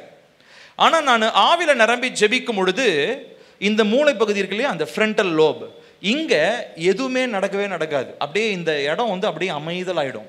ஏன்னா நான் பேசுகிற வார்த்தை மூளையிலிருந்து வரல, எங்கேருந்து வருது, உள்ளான மனிதனிலிருந்து வருகிறது. சரிங்களா? இதை பற்றி ஆராய்ச்சியாக ஒரு வீடியோ கிட்டத்தட்ட ஒரு 15-20 மினிட்ஸ் இருக்கும், நான் உங்களுக்கு இதை அனுப்புகிறேன். சரியா? இப்போ நீங்கள் கவனித்து பார்க்கணும், இப்படி தான் நம்முடைய ஆவி மனிதனிலிருந்து இந்த ஜெபம் ஏறெடுக்கப்படுகிறது. இது நம்முடைய மூளைக்கு எட்டாது, மூளைக்கு புரியாது. அந்நிய பாஷையில் ஜெபிக்கிறவங்களே அந்த சத்தத்தை நீங்களே கேட்குறீங்க இல்லையா, அதனுடைய அர்த்தம் என்ன உங்களுக்கு புரியுதா? அப்போ நிறைய பேர் புரியாததை ஏங்க ஜெபம் பண்ணுறீங்க அப்படின்வாங்க. அப்போ எல்லாமே புரிஞ்சுதான் செயல்படணும் அப்படின்னு சொன்னால் நம்ம ஆவியில் ஜெபிக்கவே முடியாது. அப்போ அந்நிய பாஷையில் ஜெபிக்கும் பொழுது உள்ளான மனுஷன் ஜெபிக்கிறாருன்றது தான் ஃபர்ஸ்ட் நீங்கள் புரிஞ்சுக்கணும். சரியா? அடுத்து ரெண்டாவது நடக்கிறது என்ன அப்படின்னு சொன்னால், நாம் அந்நிய பாஷையில் ஜெபிக்கும் பொழுது பரிசுத்த ஆவியானவர் நம் மூலமாக செயல்படுவதற்கு நேரடியான ஒரு வழியை நாம் ஏற்படுத்தி கொடுக்கிறோம். சரிங்களா? அந்நிய பாஷையில் ஜெபிக்கும் பொழுது பரிசுத்த ஆவியானவர் செயல்படுவதற்கு நேரடியான ஒரு வழியை நாம் ஏற்படுத்தி கொடுக்கிறோம். அப்போஸ்தலர் 2:4 விதமாய் சொல்லுகிறது, அவர்கள் எல்லாரும் பரிசுத்த ஆவியினால் நிரப்பப்பட்டு ஆவியானவர் தங்களுக்கு தந்தருளின வரத்தின்படியே. ஆவியானவர் என்ன பண்றாரு, அவரவருக்கு ஒரு டிஃபரெண்டான கிஃப்ட்ஸ் கொடுக்கிறார், வரங்களை கொடுத்து அதன் மூலமாக அவங்கள பேச வைக்கிறார். சரிங்களா? அப்போ ரெண்டாவது நாம் பார்க்கிறது ஆவியானவர் நேரடியாக செயல்படுகிறதான பகுதியாக நாம் அந்நிய பாஷைகளை பார்க்கிறோம். அடுத்து மூன்றாவதாக அந்நிய பாஷைகள் நம்ம ஜெபிக்கும் பொழுது நம்முடைய உள்ளான மனிதன் பலனடைகிறார். உள்ளான மனிதன் பலனடைகிறார். பிலிப்பியர் 2:13 விதமாய் சொல்லுகிறது, ஏனெனில் தேவனே தம்முடைய தயவுள்ள சித்தத்தின்படி விருப்பத்தையும் செய்கையையும் உங்களில் உண்டாக்குகிறவராயிருக்கிறார். நம்ம உள்ளான மனுஷனுக்குள்ள அவருடைய விருப்பத்தையும் செய்கையும் அவர் தான் உண்டாக்குகிறார். நம்ம இஷ்டத்துக்கு நம்ம செய்ய முடியாது. நம்ம இஷ்டத்துக்கு நம்ம செய்கிறவங்களா இருந்தால் நம்ம மாம்ச மனுஷர்களாக இருப்போம். ஆனால் நீங்களும் நானும் எப்படிப்பட்ட மனுஷர்களாக இப்போ இருக்கிறோம்? எப்படிப்பட்டவங்களா இருக்கிறோம் சொல்லுங்க. நம்மளாம் யாரு? வெறும் ஆ மட்டும் தான் கேட்குது. சத்தமாக சொல்லுங்க. எப்படிப்பட்ட மனுஷர்கள்? ஆவிக்குரியவர்கள். ஆவிக்குரியவர்களா இருப்பதனாலே நம்ம ஆவியினாலே, பரிசுத்த ஆவியினாலே நாம் நடத்தப்படுகிறோம். சரிங்களா? இப்போ ஒரு சில வசனங்களை நான் வாசிக்கிறேன், கவனிங்க, ரெஃபரன்ஸ் மட்டும் எடுத்துக்கோங்க, நீங்க எடுக்கலாம் வேண்டாம். யோவான் 6:63 விதமா ஏசப்பா சொல்றாரு, ஆவி உயிர்ப்பிக்கிறது, மாம்சமானது ஒன்றுக்கும் உதவாது. நான் உங்களுக்கு சொல்லுகிற வசனங்கள் ஆவியாயும் ஜீவனாயும் இருக்கிறது அப்படின்னு சொல்றார்.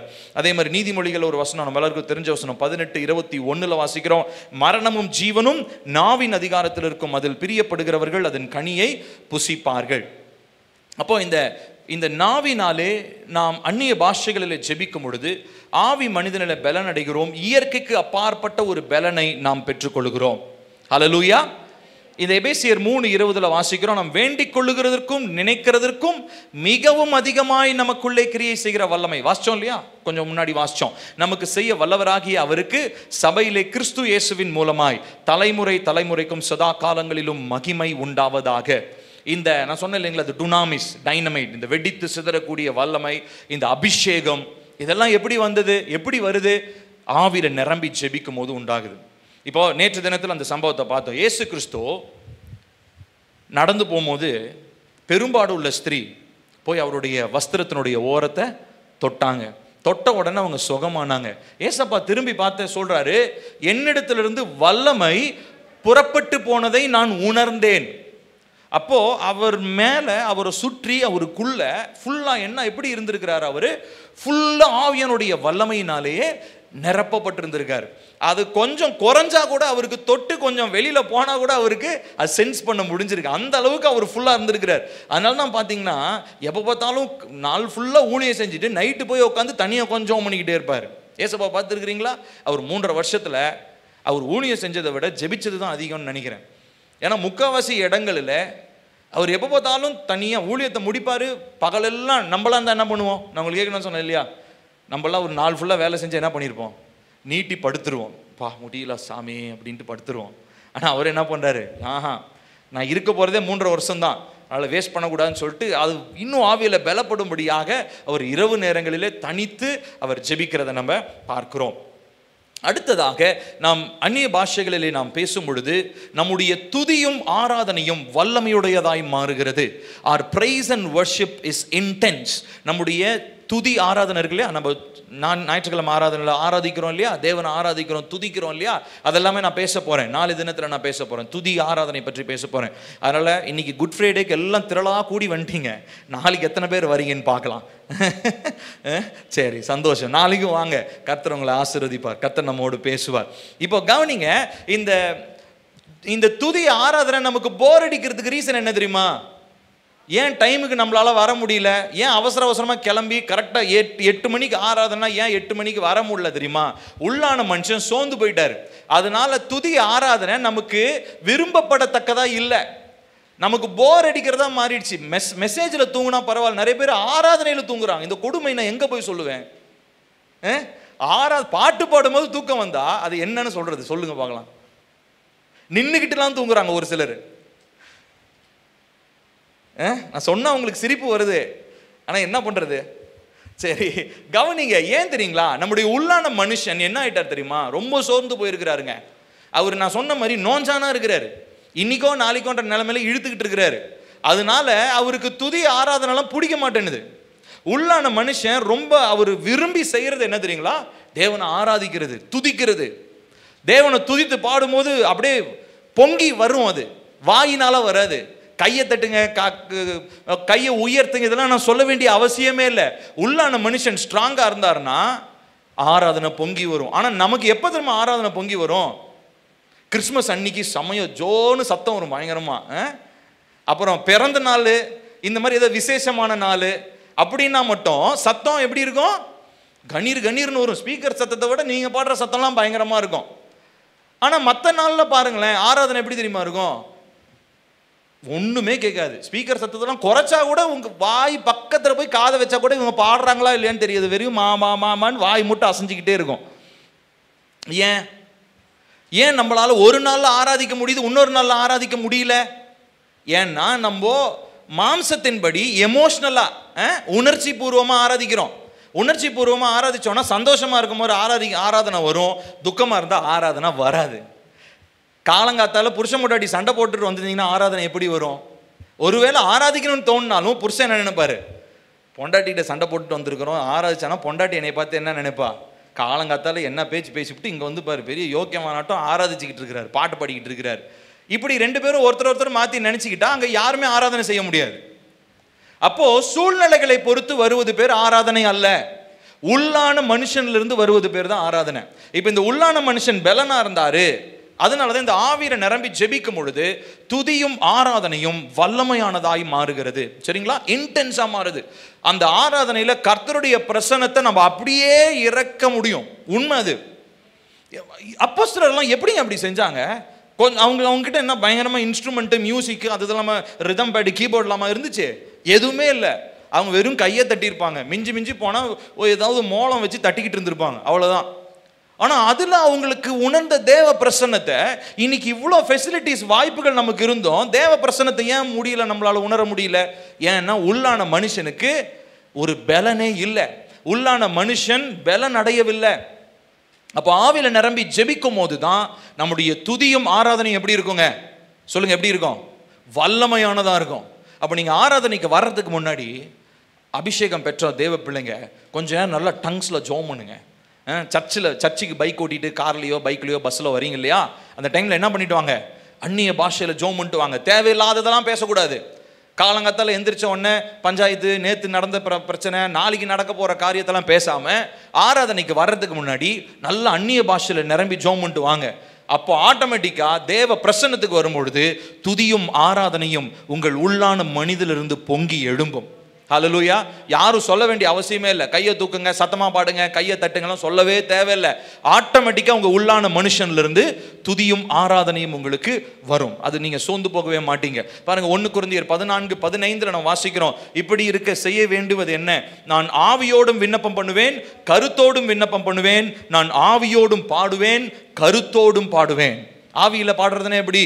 அதுதான் உள்ளான மனுஷன்ல பலனடைஞ்சு துதியும் ஆராதனையும் எழும்புகிறது. அடுத்ததாக இந்த அந்நிய பாஷையில் ஆவியில நிரம்பி ஜெபிக்கும் பொழுது நம்முடைய உள்ளான மனிதன் கட்டப்படுகிறார். அவருக்கு இந்த புரோட்டீன் மில்க் ஷேக் குடிக்கிற மாதிரி, இந்த ஜிம்முக்கு போறவங்களாம் பார்த்துருக்கீங்களா? அது ஒரு பாட்டில் வச்சு குலுக்கிக்கிட்டே இருப்பானுங்க. என்னத்தை தான் குலுக்குவானுங்களோ தெரில. பார்த்துருக்கிறீங்களா? ஜிம்முக்கு போகிற பசங்க பாய்ஸ்க்கெல்லாம் தெரியும். இந்த அப்படி பாட்டில் வச்சு இப்படி ஷேக் பண்ணிக்கிட்டே இருப்பானுங்க. புரோட்டீன் ஷேக் குடிப்பானுங்க. குடிச்சோன்னா அவங்களுக்கு என்னன்னா நல்லா பயங்கரமாக மசில் பயங்கரமாக ஏறும்.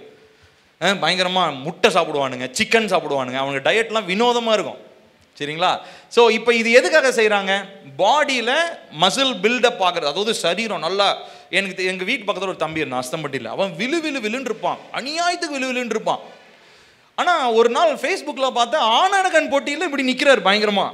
டேய் எப்படி அப்படி ஆன அப்படின்னா, அப்புறம் நான் கேட்டேன், அண்ணே சாப்பிட்டேன், அப்புறம் லைட்டாக ஸ்டெராய்டு இன்ஜெக்ஷன்லாம் கொஞ்சம் போட்டுக்கிட்டேனே அப்படின்னா. அப்போது இந்த உடம்பை இப்படி ஏற்றுறதுக்கு அவர் கொஞ்சம் என்னெல்லாம் பண்ணிக்கிறாரு, சைடில் ட்ரிக்ஸ்லாம் கொஞ்சம் ஊசிலாம் போட்டு, இந்த பிராய்லர் கோழி பெருசாக்கிறதுக்கு ஊசி போடுறாங்க பார்த்தீங்களா, அந்த மாதிரி ஊசிலாம் போட்டு எல்லாரும் பயங்கரமாக உடம்பை ஏற்றிக்கிறாங்க. ஸோ இந்த மாதிரி மாம்சத்துக்கு அழிஞ்சு அதெல்லாம் இன்னும் ஒரு 40 வருஷத்தில் இன்னும் என்ன ஆகிடும், அந்த தோல்கள்லாம் சுருங்கி மாம்சம்லாம் சுருங்கி இன்னும் செத்து போகும்போது அழிந்தே போயிடும். ஆனால் இந்த உள்ளான மனுஷன் அப்படி இல்லைங்க. அவர் என்ன ஆகிறார் தெரியுங்களா? நம்ம ஆவியில நிரம்பி ஜெபிக்கும் போது அவர் கட்டப்படுகிறார். He is being built. இந்த ஆவியில நிரம்பி ஜெபிக்கிற மனுஷங்களை, நிறைய நேரம் அந்நிய பாஷையில நிரம்பி ஜெபிக்கிறவங்களை பார்த்தீங்கனாலே தெரியும், அவங்க உள்ளான மனுஷன்ல செம்ம ஸ்ட்ராங்காக இருப்பாங்க. அவங்க உள்ளான மனுஷன்ல கிட்டத்தட்ட பாடி பில்டர் மாதிரி அவங்களாம் நல்லா பயங்கரமாக ஹெஃப்டியாக இருப்பாங்க. உள்ளான மனுஷன்ல வெளியில் பார்க்க நோஞ்சா மாதிரி இருப்பாங்க. ஆனால் அவங்க ஆவி மனுஷன்ல எப்படி இருப்பாங்க? பலசாலிகளாக, பலவான்களாக கர்த்தர் அவங்கள மாற்றுவார். எப்போ? ஆவியில நிரம்பி ஜெபிக்கும் பொழுது. அதனால தான் நம்ம 4வது வசனத்தில் வாசிக்கிறோம், 1 கொரிந்தியர் 14:4 அந்நிய பாஷையில் விண்ணப்பம் பண்ணும் பொழுது என் ஆவி விண்ணப்பம் பண்ணுகிறது. It is being build up. அதே கிரேக்க வார்த்தையில் என் ஆவி விண்ணப்பம் பண்ணுகிறது அப்படின்னும் போது கிரேக்க வார்த்தையில் ஒக்கிடோமியோ என்கிற ஒரு வார்த்தை பயன்படுத்தப்பட்டிருக்கிறது. அதற்கு அர்த்தம் என்னவென்று சொன்னால் கட்டப்படுதல் என்று சொல்லி அர்த்தம். யூதா 1:20 வெளிப்படுத்தின விசேஷத்துக்கு முன்னாடி இருக்கிற புத்தகத்தில் ஒரு வசனம் இருக்கிறது. நீங்களோ பிரியமானவர்களே உங்கள் மகா பரிசுத்தமான விசுவாசத்தின் மேல் உங்களை உறுதிப்படுத்தி கொண்டு பரிசுத்த ஆவிக்குள் ஜெபம் பண்ணி. சோ ஆவியில நிரம்பி ஜெபிப்பது. அடுத்ததாக ஆவியில நிரம்பி ஜெபிக்கும் பொழுது நம்ம ஆவி மண்டலத்தை, ஸ்பிரிச்சுவல் அட்மாஸ்பியரை நம்ம ஷிஃப்ட் பண்றோம், மாற்றுகிறோம். ஒரு சூழலையே நம்ம மாற்றுகிறோம். இப்போ உதாரணத்திற்கு உங்கள் வீட்டில் ஏதோ ஒரு சூழலில் திடீர்னு அப்படியே ரொம்ப ஒரு மனம் அடைஞ்சு போகிறதான ஒரு சூழ்நிலை வருதுன்னு வச்சுப்போம். ஏதோ ஒரு சம்பவம் நடந்து அப்படியே எல்லாம் மனம் அடைஞ்சு அப்படியே வீட்டில் எல்லாரும் ஒவ்வொருத்தரும் ஒரு மூலையில் உட்காந்துருக்கும் போது அதில் வீட்டில் ஒரு மனுஷர் கொஞ்சம் ஆவியில் நிரம்பி ஜெபம் பண்ண ஆரம்பிச்சாருன்னா அங்கே இருக்க ஒட்டுமொத்த ஸ்பிரிச்சுவல் அட்மாஸ்பியரையும் அந்த சூழலையும் என்ன பண்ண முடியும் தெரியுமா? மாற்ற முடியும். நான் சொல்கிறது புரியுதுங்களா? வீட்டில் 5 பேர் இருக்கிறாங்கன்னு வச்சுக்கோங்களேன், அதில் ஒருத்தர்னாச்சும் ஃபயராக இருக்கணுங்க, எப்பயுமே ஃபயராக இருக்கணும். அது வீட்டில் 5 பேரும் ஃபயராக இருந்தாங்கன்னு எப்படி இருக்கும் யோசிச்சு பாருங்க. வேற லெவலில் இருக்கும். யாருமே நம்ம அக்கம் பக்கத்தில் இருக்கிறவங்க கூட நம்மளை தொடர்றதுக்கோ நம்மக்கிட்ட வர்றதுக்கோ அவங்க யோசிக்கணும், இவங்ககிட்ட ஏதோ ஒன்று இருக்கியா, இவங்ககிட்ட ஏதோ ஒரு அபிஷேகம், ஏதோ ஒரு பவர் இவங்ககிட்ட இருக்குன்னு சொல்லி கண்டிப்பாக அவங்களே வியக்கத்தக்க வகையில் நமக்குள்ள இருந்து அந்த அபிஷேகம் வெளிப்படும். சரிங்களா? ஸோ அப்போது எந்த சூழ்நிலையிலுமே அது வாழ்வோ தாழ்வோ மரணமோ எந்த கஷ்டமோ நஷ்டமோ எந்த சூழ்நிலையிலும் அந்நிய பாஷையில் நிரம்பி ஜெபிக்கிற ஒரு மனுஷங்களை நம்ம கண்டுபிடிச்சிட்டோம்னா அவங்களால சூழலை என்ன பண்ணிடலாம், ஸ்பிரிச்சுவல் அட்மாஸ்பியரை நீங்கள் மாற்றிடலாம். அப்போஸ்தலர் 10:46 பாருங்களேன். அப்போஸ்தலர் 10:46 பேதுருவோடு கூட வந்திருந்த விருத்த சேதனமுள்ள விசுவாசிகள் கேட்கும்போது பரிசுத்த ஆவியின் வரம் புறஜாதிகள் மேலும் பொழிந்தருளப்பட்டதை குறித்து பிரமித்தார்கள். இப்போ நல்லா கவனிக்கணும். பேதுருன்றவர் யாரு? ஆவியானவரால் அபிஷேகம் பண்ணப்பட்டவருங்க. எங்க போறாரு? கொர்நேலியு என்கிறதான ஒரு புறஜாதி மனுஷன் வீட்டுக்கு போறாருங்க. அங்க போயிட்டு என்ன பண்றாங்க? சுவிசேஷத்தை சொல்றாங்க. சுவிசேஷத்தை சொல்லி ஜெபம் பண்ணிட்டு இருக்கிற நேரத்திலேயே என்ன ஆயிடுது? ஆவியானவர் அவர்கள் மேலே பொழிய ஊற்றப்படுகிறார். அவங்கெல்லாம் அந்நிய பாஷையில நிரம்பி ஜெபம் பண்றாங்க. யோசிச்சு பாருங்க, எதனால? அஃப்கோர்ஸ் ஆவியானவர் தான் அதை செய்யறாரு. ஆனா அந்த அந்த அந்த அந்த இன்ஸ்டன்ஸ், அந்த நேரத்தை போய் ட்ரிகர் பண்ணது யார் தெரியுமா? பேதுரு. ஸோ அப்போ பிரசன்னத்தை, தேவ பிரசன்னத்தை சுமந்து செல்லுகிற ஒரு மனுஷன் ஒரு இடத்துக்குள்ள போகும்போது அங்க இருக்கிறதான அட்மாஸ்பியரை என்ன பண்றாரு? அவரு மாற்றுகிறார். அந்த அதிகாரமும் வல்லமையும் தேவ பிள்ளைக்கு, அதுவும் விசேஷமா ஆவியில நிரம்பி ஜெபிக்கிறவர்களுக்கு அது கொடுக்கப்படுகிறது. இப்போ பாருங்க, நம்ம நிறைய வசனங்கள் இருக்கு, பட் நான் அதை வாசிச்சேன்னா ரொம்ப டைம் ஆகும். 1 கொரிந்தியர் 14:16 ஒரு வசனம் இருக்குது. இல்லாவிட்டால் நீ ஆவியோடு ஸ்தோத்திரம் பண்ணும்போது கல்லாதவன் உன் ஸ்தோத்திரத்திற்கு ஆமென் என்று எப்படி சொல்லுவான்? நீ பேசுகிறது இன்னதென்று அவன் அறியானே. அப்போ ஜெபிக்கிறவங்க, நம்ம அந்நிய பாஷையில நிரம்பி ஜெபிக்கும் பொழுது எல்லா இடத்துலையும் நம்ம ஜெபிக்கலாம். ஆனா புறஜாதிகள் மத்தியிலே நம்ம ஜெபிக்கும் பொழுது கொஞ்சம் ஜாக்கிரதையா நம்ம இருக்கணும். அதை குறித்து அதை நம்ம இன்னும் லேட்டரான நம்ம பார்க்கலாம். அடுத்ததா, அந்நிய பாஷையில நிரம்பி ஜெபிக்கும் பொழுது பரிசுத்த ஆவியினுடைய வெளிப்பாடுகள் திரளாக செயல்பட ஆரம்பிக்கிறது. There is a flow of revelation of the Holy Spirit. பரிசுத்த ஆவியினுடைய வெளிப்பாடுகள் 1 கொரிந்தியர் 2:11 நாம் வாசிக்கிறோம். மனுஷனுள்ள ஆவியை அன்றி மனுஷரில் எவன் மனுஷனுக்குரியவைகளை அறிவான்? அப்படி போல தேவனுடைய ஆவியை அன்றி ஒருவனும் தேவனுக்குரியவைகளை அறிய மாட்டான். அப்ப தேவனுடைய ஆவியானவர் என்ன பண்றாருன்னா, பிதாவினுடைய இருதயத்தில் இருக்கிறத நமக்கு என்ன பண்றாருங்களா? என்ன பண்றாரு? வெளிப்படுத்துகிறார். எப்ப வெளிப்படுத்துகிறார்? ஆவியில நிரம்பி ஜெபிக்கும் பொழுது. சரிங்களா? ஆவியில நிரம்பி ஜெபிக்கும் பொழுது கர்த்தருடைய ஆவியானவர் நமக்குள்ளாக இருந்து வெளிப்பாடுகளை தருகிறார். பாருங்க, 1 கொரிந்தியர் 14:18 அப்போஸ்தலனாகிய பவுல் சொல்றாரு, உங்கள் எல்லாரிலும் நான் அதிகமான பாஷைகளை பேசுகிறேன், இதற்காக என் தேவனை ஸ்தோத்தரிக்கிறேன். பவுலுக்கு எப்படிங்க இவ்வளவு வெளிப்பாடு வந்துச்சு? ஏன்னா எல்லார காட்டிலும் பயங்கரமா டங்ஸ்ல பேசுற மனுஷன் யாரு? பவுலு. அதனால தான் அவர் நம்ம புதிய ஏற்பாட்டில் இருக்கிற முக்காவாசி நிருபத்தை என்ன பண்ணியிருக்கிறார்? அவர் எழுதியிருக்கிறார். இந்த சபை என்பது கிறிஸ்துவ சரீரத்துக்கு ஒப்பிடப்பட்டு பேசுறதுலாம் எவ்வளோ பெரிய ரெவலேஷன் இல்லைங்களா? இந்த ரெவலேஷன்லாம் எப்படி பவுலுக்கு கிடைச்சது? அவர் பெரிய டிகிரி படிச்சனாலையா, இல்லை நியாய சாஸ்திரங்களை படிச்சனாலையா? இல்லை, அவர் என்ன பண்றாரு? மற்ற எல்லாரை காட்டிலும் பல பாஷைகள், அப்படித்தானே போட்டிருக்கு, உங்கள் எல்லாரை பார்க்கிலும் நான் அதிகமான பாஷைகளை பேசுகிறேன். அப்ப அதிகமா அந்நிய பாஷையில பேசும் பொழுது மறைந்திருக்கிற அநேக வெளிப்பாடுகளை கர்த்தருடைய ஆவியானவர் நமக்கு ஏற்படுத்தி தருகிறார். மார்க் 14:38 நம்ம வாசிக்கிறோம், நீங்கள் சோதனைக்கு உட்படாதபடிக்கு விழித்திருந்து ஜெபம் பண்ணுங்கள், ஆவி உற்சாகம் உள்ளதுதான், மாம்சமோ பலவீனம் உள்ளது என்று சொல்லி ஆண்டவராகிய இயேசு கிறிஸ்து சொல்லுகிறார். சரிங்களா? சோ அப்ப எப்படிப்பட்ட வெளிப்பாடுகளை கர்த்தர் தராரு? வெளிப்பாடுன்னு சொல்றாங்களே, என்னங்க வெளிப்பாடு? எப்படிப்பட்ட வெளிப்பாடுகளை ஆவியானவர் நமக்கு தரார்? சோ முதலாவது ஐடியாஸ், நமக்கு எண்ணங்களை தருகிறார், நல்ல எண்ணங்களை ஏற்படுத்தி தருகிறார். இப்போ உதாரணத்துக்கு நான் என்னுடைய அனுபவத்துல இருந்து சொல்றேனே, இப்போ ஒரு சில நேரங்களில் நான் ஆவியில நிரம்பி ஜெபிக்கும் போது தான் இந்த நாட்களிலே இந்த ஜெபம் ஏறெடுக்கணும். இப்போ உதாரணத்துக்கு இப்போ இந்த 3 நாள் ஜெபம் இருக்கு இல்லைங்களா? இந்த 3 நாள் ஜெபத்தை செய்யணும் அப்படின்ற ஒரு எண்ணத்தை நான் எப்போ திரும்ப பெற்றேன்? ஆவியில நிரம்பி ஜெபிக்கும் போது தான் நான் பெற்றேன். நான் சொல்றது உங்களுக்கு புரியுதுங்களா? அதாவது முக்கியமான ஒரு சில, அதாவது நம்முடைய வாழ்க்கையை, சபையை, நம்முடைய தனிப்பட்ட வாழ்க்கையை நிர்ணயிக்கக்கூடிய ஒரு சில தீர்மானங்களை கர்த்தர் என்ன பண்றார் தெரியுமா? ஆவியில நிரம்பி ஜெபிக்கும் போது நமக்கு வெளிப்பாடுகளாக தருகிறார். புரியுதுங்களா? ஸோ இங்க வாயில என்ன ஓடிக்கிட்டே இருக்கும்? ஆவி மனுஷன் அந்நிய பாஷையில ஜெபம் பண்ணிட்டே இருப்பாரு. ஆனா எண்ணங்கள்ல என்ன ஆகிட்டு இருக்கும்? பரிசுத்த ஆவியானவர் அந்த வெளிப்பாடுகளை நமக்கு தருவார், ஐடியாஸ் தருவார். அடுத்ததாக தேவனுடைய வார்த்தையை பற்றியதான புரிதல்கள் தருவார். வசனத்தை வாசிக்கிறோம் இல்லையா? அந்த வசனத்தை வாசிக்கும் போது அந்த வார்த்தையின் வெளிச்சம் நமக்குள்ளாக போகும்படி அந்நிய பாஷையில நம்ம ஜெபிக்கும் பொழுது வெளிப்பாடுகள் நமக்கு உண்டாகிறது. அடுத்ததாக தீர்க்க தரிசன வார்த்தைகளை கர்த்தருடைய ஆவியானவர் தருகிறார்.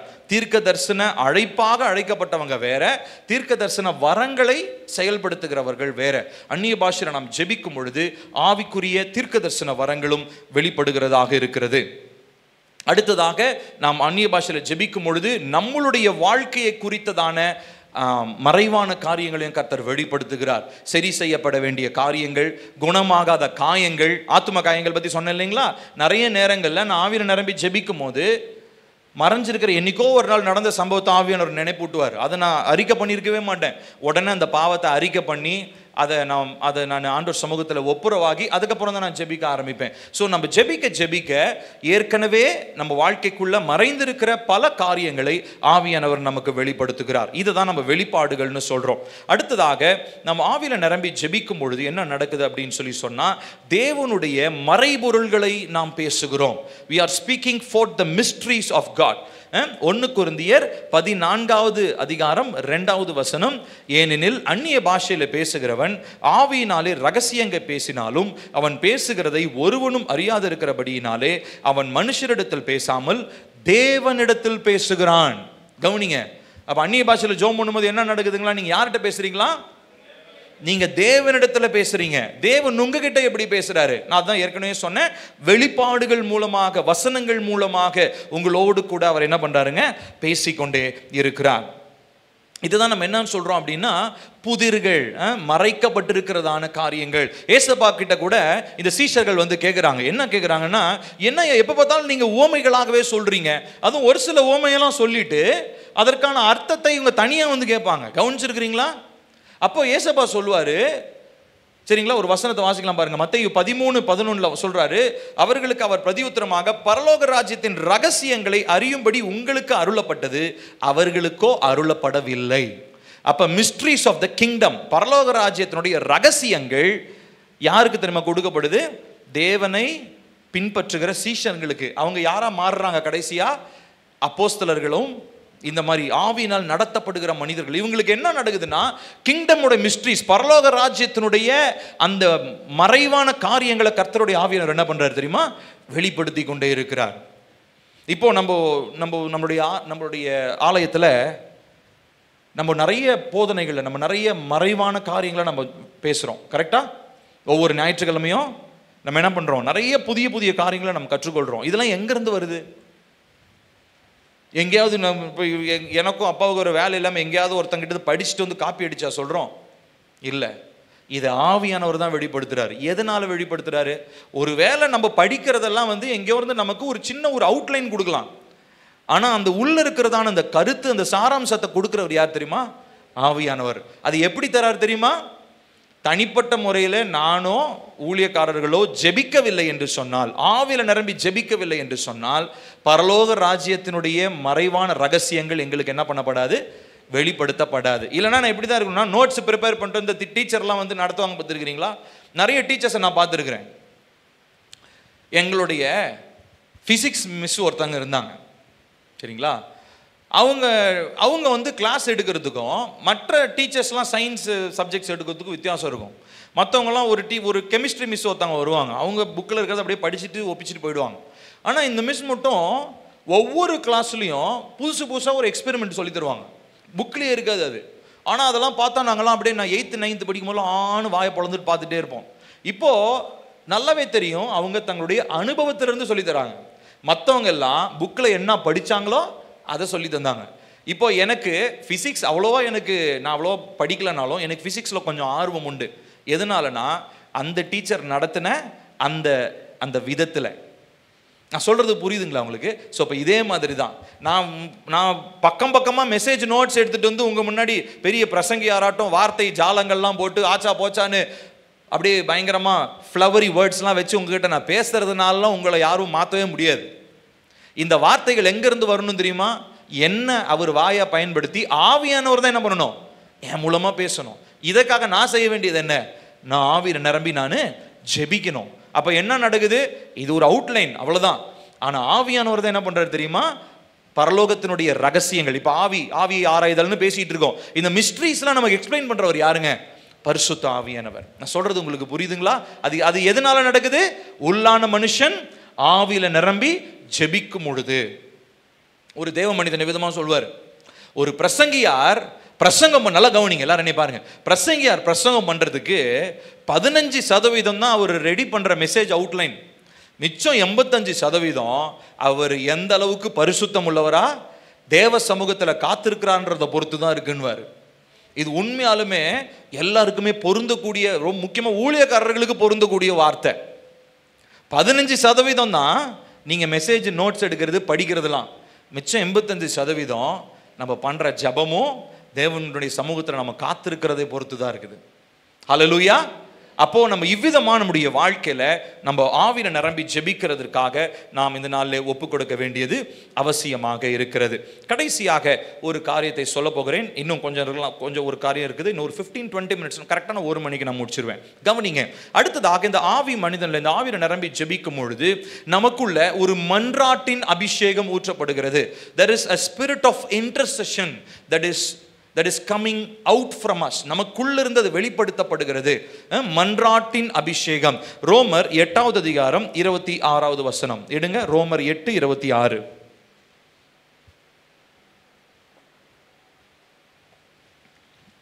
வாசிப்போமா? அப்படியே ஆவியானவரும் நமது பலவீனங்களில் நமக்கு உதவி செய்கிறார். நாம் ஏற்றபடி வேண்டிக் கொள்ள வேண்டியது என்னதென்று அறியாமல் இருக்கிறபடியால் ஆவியானவர் தாமே வாக்கு கடங்காத பெருமூச்சுகளோடு நமக்காக வேண்டுதல் செய்கிறார். அப்ப எனக்காக ஒருத்தர் ஜெபம் பண்றாரு. அஃப்கோர்ஸ் எனக்காக இயேசு கிறிஸ்து பிதாவினுடைய வலது பார்சத்தில் பரிந்து பேசுகிறார். ஆனா கண்டினியூஸ் பிரேயர் எனக்குள்ள இருந்து எப்படி நடக்குது? ஆவியானவர் மூலமாக எனக்குள்ளாக இருந்து நடக்கிறது. வாக்கு கடங்காத பெருமூச்சுகளோடு அவர் வேண்டுதல் செய்கிறார்.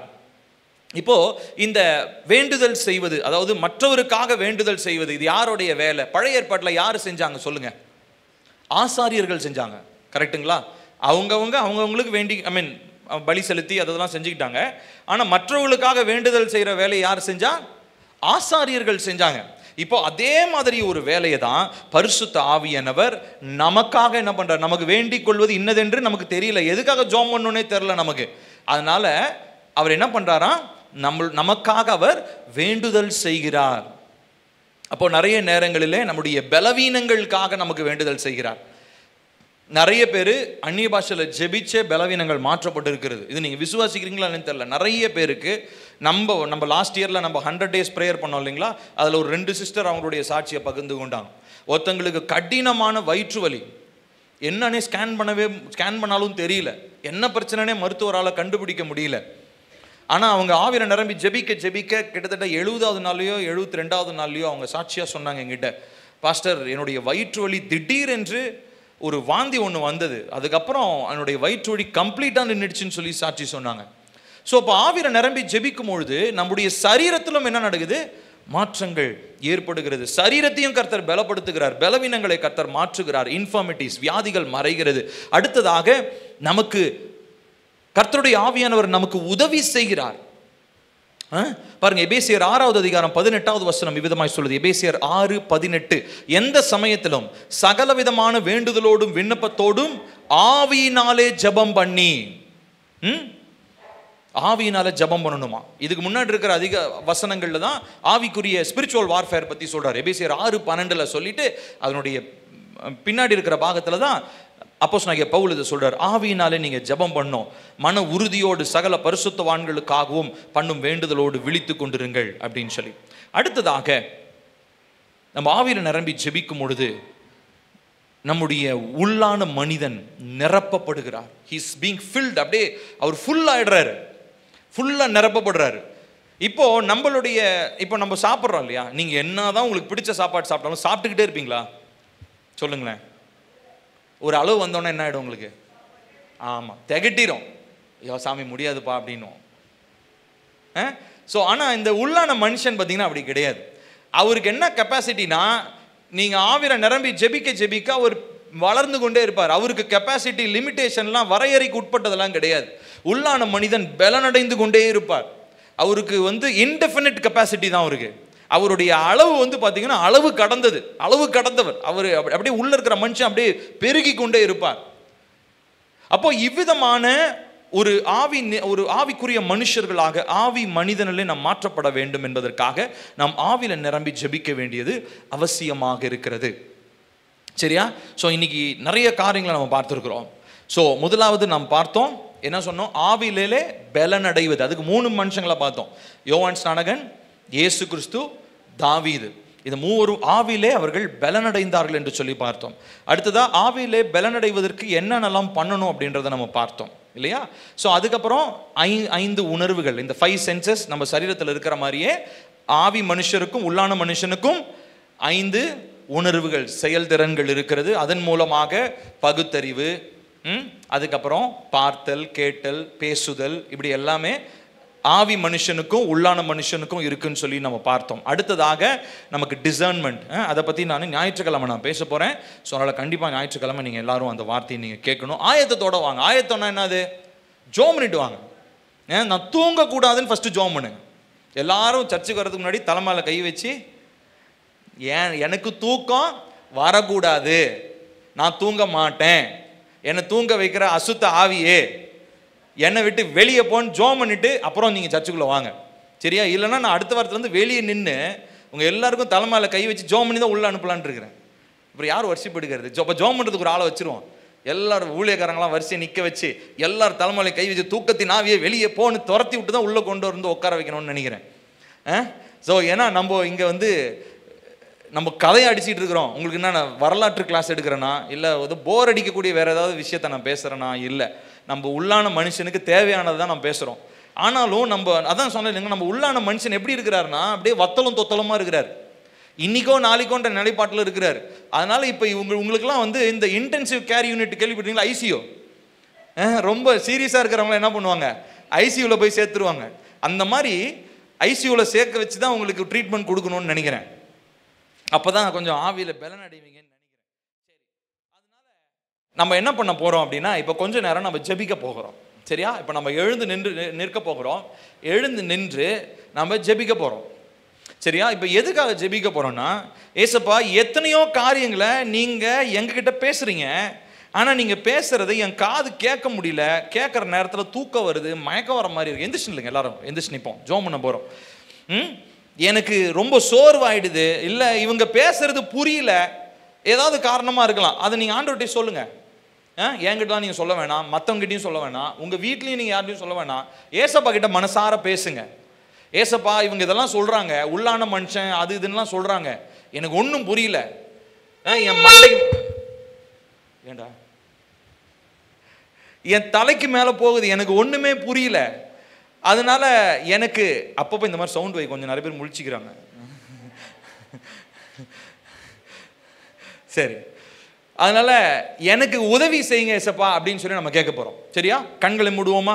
எல்லாரும் கண்களை மூடுவோம், தேவனை நோக்கி நம்ம பார்க்க போகிறோம், சரியா? கண்களை மூடுவோம். கண்களை மூடுவோம், வேடிக்கை பார்க்க வேணாம், சின்ன பிள்ளைங்க பெரியவங்க எல்லாரும் கண்களை மூடுங்க. ஆவி மனுஷன்ல நம்ம பலன் அடைகிறதுக்காக ஏசப்பா கிட்ட கேட்கணும், சரியா? நம்ம பலன் அடையணும். சரீர பிரகாரமா ஆரோக்கியமா இருந்து ஒரு பிரயோஜனமும் இல்லை. ஏன்னா ஒரு குறிப்பிட்ட காலத்துல அது எல்லாம் குறைய போகிறது, அந்த பலன் மாற போகிறது, அது குறைந்து விடும். ஆனால் உள்ளான மனுஷனுக்கான பலனோ நாளுக்கு நாள் அதிகரித்து கொண்டேதான் இருக்கும். அப்போ இந்த நாளில் நம்ம முதிர்ந்தவர்களா தேவனுக்குள்ள வளர்ந்தவர்களா இருக்கணும்னு சொல்லி சொன்னா, நம்ம எல்லாருமே இந்த நாட்களிலே விசேஷமாக நம் ஆவியில பலன் அடைகிறதுக்காக நம்ம ஜெபிக்கணும். எல்லாரும் கண்களை மூடுவோம். எல்லாரும் நம்முடைய கண்களை மூடி இப்போ எல்லாம் ஒரு மனதோடு ஏசப்பா கிட்ட கேட்க போறீங்க. ஏசப்பா, உங்களுடைய ஆவியை தான் நீங்க எங்களுக்கு தந்திருக்கிறீங்க, ஆவியின் நிறைவை எங்க மேல ஊற்றி இருக்கிறீங்க. அந்த ஆவியினாலே நாங்கள் பலனடைய வேண்டும் என்பது உம்முடைய சித்தம், அது உம்முடைய விருப்பம். நாங்க குழந்தைகளாக வெறும் பால் உண்கிற குழந்தைகளாக இருக்கிறது உம்முடைய விருப்பம் அல்ல. நாங்கள் நன்மை தீமை பகுத்தறியத்தக்க ஞான திரியங்களை உடையவர்களாய் இருக்க வேண்டும் என்பது உம்முடைய சித்தம், உம்முடைய விருப்பம். ஆகையினாலே எங்க சபையில இந்த போதனையை கேட்கிறவங்க கேட்க போகிறவங்க ஒவ்வொருவருடைய வாழ்க்கையிலும் ஆவியிலே பலன் உண்டாவதாக கேட்போம். அப்ப எங்க ஒவ்வொருத்தருக்குள்ளாகவோ உள்ளான மனுஷன் இப்ப எந்த பலவீன நிலையிலே, எந்த சோர்வான நிலையிலே, ஒருவேளை கவலைக்கிடமாக அந்த உள்ளான மனுஷன் இருந்தாலும் இப்பொழுது பரிசுத்த ஆவியானுடைய அந்த டுனாமிஸ் வல்லமை, பரிசுத்த ஆவியானுடைய அந்த டுனாமிஸ் வல்லமை ஒவ்வொரு உள்ளான மனிதர்களுக்குள்ளாகவும் செயல்பட்டு மரித்த நிலையிலும் அப்பா கடைசியில அந்த மூச்சு எடுத்துட்டு இருக்கிற நேரத்தில் இருக்கிற மாதிரி அந்த இருக்கிற உள்ளான மனுஷனை கர்த்தர் உயிர்ப்பீங்க ஆண்டவரே. அப்ப உள்ளான மனுஷன்ல நாங்கள் ஒவ்வொருத்தரும் பலன் அடைய வேண்டும், நாங்கள் கட்டப்பட வேண்டும், நாங்கள் ஊன்ற கட்டப்பட வேண்டும். ஆவியான ஆவியானவருடைய வெளிப்பாடுகள் எங்களுக்கு வேண்டும். பரலோக ராஜ்யத்தின் வெளிப்பாடுகள் வேண்டும். பிதாவினுடைய இருதயத்தில் இருக்கிறதான ரகசியங்களை புரிந்து கொள்ளுகிற இருதயம் எங்களுக்கு வேண்டும். ஆகையினால் இந்த நாளிலே நாங்கள் மாம்சத்தில் அல்ல அப்ப ஆவிக்குரிய காரியங்களை குறித்து நாங்கள் கேட்கிறோம். கர்த்தர் எங்களுக்கு உதவி செய்யுங்கப்பா. நடக்க போகிற காரியங்களை குறித்து ஏற்கனவே அறிந்த தேவன், ஏற்கனவே இதெல்லாம் ஆவி மண்டலத்துல நடந்துதான் பூமியில நடக்குது. ஆனா நம்ம கண்ணுக்கு ஏன் மறைக்கப்படுது? ஏன்னா நம்ம உள்ளான மனுஷன்ல நம்ம இன்னும் பலன் அடையல. நிறைய தேவ பிள்ளைகள் தீமையில போய் மாட்டிக்கொள்றதுக்கு காரணம் என்ன தெரியுங்களா? நம்மளால உள்ளான மனுஷன்ல ஏற்கனவே ஆவி மண்டலத்துல நடக்கிறத நம்மளால டிசர்ன் பண்ண முடியல, பகுத்தறிய முடியல. அதனால ஏனோ தானோன்னு விட்டுறோம். அதுக்கப்புறம் உலகத்துல இந்த மாம்ச மண்டலத்துல நடந்த உடனே அங்கும் இங்குமாக அலைமோதிக்கிட்டு நம்ம புலம்பிக்கிட்டு நம்ம கஷ்டப்பட்டு இருக்கிறோம். நம்ம அப்படி இருக்க வேண்டிய அவசியம் இல்லை பிரியமானவர்களே. நம்ம வாழ்க்கையில எது நடந்தாலும் அது கர்த்தராலே அது முன்குறிக்கப்படுகிறது, தேவனால் அது தீர்மானிக்கப்படுகிறது. அதை தேவன் முதலாவது ஆவிக்குரிய மனிதர்களுக்கு அதை வெளிப்படுத்துகிறார். அது வெறுமனே ஊழியக்காரங்களுக்கும் தீர்க்கதரிசிகளுக்கு மாத்திரம் இல்லைங்க. ஆவிக்குரிய மனிதர்கள் உள்ளான மனுஷனிலே பலனடைந்திருக்கிற ஒவ்வொருவருக்கும் அது வெளிப்படுத்தப்படுகிறது. ஆகையினால் இந்த நாளில் கேட்போம், தீமையும் கர்த்தர் வெளிப்படுத்துறாரு, நன்மையும் கர்த்தர் வெளிப்படுத்துவாரு. நம்ம தெரியாம இருக்கிறனால தான் போய் நம்ம இவ்விதமா தேவையில்லாத குழிகளிலும் தேவையில்லாத வலைகளிலும் நம்முடைய கால்கள் சிக்கிக் கொள்ளுகிறது. தேவையில்லாத பிரச்சனைகளிலே நாம் போய் திக்குமுக்காடி கொண்டிருக்கிறோம். ஆனால் நாம் கர்த்தருடைய பிள்ளைகள் இவ்விதமாக சிக்கிக் கொள்வது தேவனுடைய சித்தம் அல்ல. இவ்விதமாய் பாடுபடுவது தேவனுடைய சித்தம் அல்ல. அறியாமையினால தான் இதை நம்ம செஞ்சிட்டு இருந்திருக்கிறோம். நமக்கு அறியாம போயிடுச்சு. உள்ளான மனுஷன் எவ்வளவு முக்கியமானவர், உள்ளான மனுஷன் எவ்வளவு தேர வேண்டும் என்கிறதான அறிவு இல்லாததுனால தான் பல பிரச்சனைகளும் போராட்டங்களும் நமக்கு பிரதானமானதாக இருக்கிறது. இன்னைக்கு பேசும்போது நம்மள நிறைய பேருக்கு இது கவனிக்க முடியாத காரணம் என்னன்னு சொல்லி சொன்னா, உங்கள நிறைய பேர் உள்ளான மனுஷனே சோர்ந்து போயிருக்கிறீங்க. உள்ளான மனுஷன்ல கவலைக்கிடமாக இருக்கிற நிலையை நம்ம பார்க்க முடியும். அதனாலதான் நமக்கு நிறைய பேருக்கு இந்த வார்த்தை புரிய மாட்டேனுது. நிறைய பேருக்கு இன்னும் தூக்கம் வர்றதுக்கு காரணம் என்னன்னா, உள்ளான மனுஷன் பலன் கொள்ளவில்லை. அதனால உங்களுக்கு ஒருவேளை பிரசங்க நேரத்துல தூக்கம்லாம் வந்துச்சுன்னா சொல்லுங்க, ஏசப்பா என்னுடைய ஆவி மனுஷன் சோர்ந்து போயிருக்கிறனால தான் இந்த மாதிரி தூக்கம்லாம் எனக்கு வருது. ஆவி மனுஷனுக்கு ஒரு உற்சாகம் இல்லாததுனால தான் தேவ சமூகத்துல என்னால விடுதலையா ஆராதிக்க முடியல, என்னால சந்தோஷமா ஆராதிக்க முடியல. ஆராதிக்கிறதுக்கு யாரோ ஒருத்தங்க சொல்ல வேண்டியது அவசியமா இருக்குது. கையை தட்டு, பாட்டு பாடு, வாயத்தரன் சொல்ல வேண்டியதுக்கு அவசியமா இருக்குது. இதெல்லாம் சொல்லாமலேயே ஆராதனை எனக்குள்ள இருந்து வரணுமே. இதெல்லாம் வெளியில இருந்து இருக்கக்கூடிய எக்ஸ்டர்னல் பிரஷர்ஸா இல்லாம எனக்குள்ள இருந்து ஆராதனை பொங்கி எழும்பணுமே. அதற்கு என்னுடைய உள்ளான மனிதன் பலனடைய வேண்டும். கேளுங்க, எல்லாரும் வாயை திறந்து கேளுங்களேன், அமைதலா இருக்க வேண்டாம். Open your mouth and ask that the Spirit of God will strengthen your inner man. உங்கள் உள்ளான மனிதனை கர்த்தர் பலப்படுத்தும்படி ஆவியானவரிடத்தில் கேளுங்க.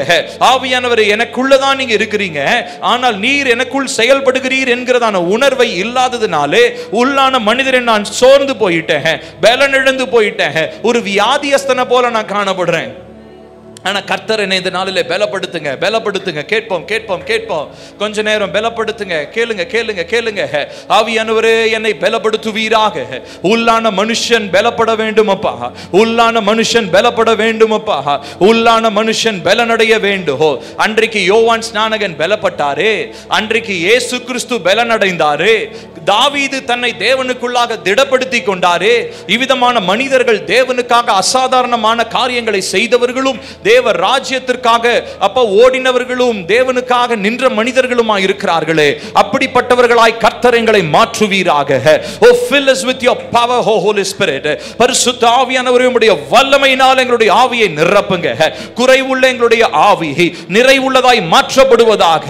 ஓ, பலவீனமான எங்களுடைய ஆவி பலனுள்ளதாய் மாற்றப்படுவதாக.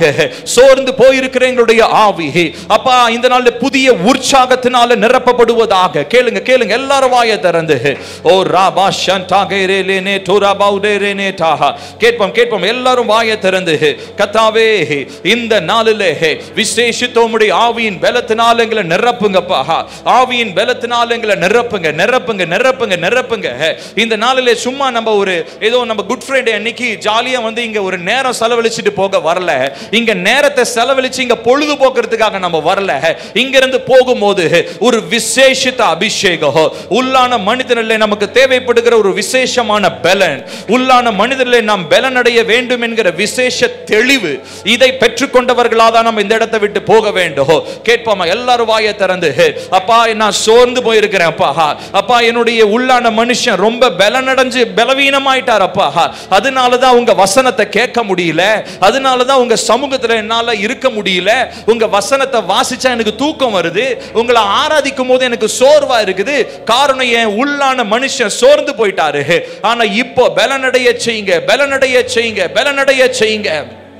Hallelujah. Oh hallelujah, hallelujah, hallelujah, hallelujah, hallelujah. கர்த்தாவே, கர்த்தாவே எங்களை பலனடைய செய்வீராக. புது பலனை அடைந்து, ஓ புது பலனை அடைந்து தேவனுக்காக நாங்கள் எழும்ப வேண்டுமே, புது பலனை அடைந்து தேவனுக்காக நாங்கள் எழும்ப வேண்டுமே அப்பா, தேவனுக்காக நாங்கள் எழும்ப வேண்டும். புது பலன், புது பலன், புது பலன் இயேசுவின் நாமத்தினாலே ஜெபிக்கிற ஒவ்வொருவருக்கும், ஜெபிக்கிற ஒவ்வொருவருக்கும் இந்த நாளிலே புது பலன் உண்டாவதாக, புது பலன் உண்டாவதாக. கேளுங்க எல்லாரும் வாயை திறந்து, புது பலன் உண்டாவதாக. ஹல்லேலூயா, ஹல்லேலூயா.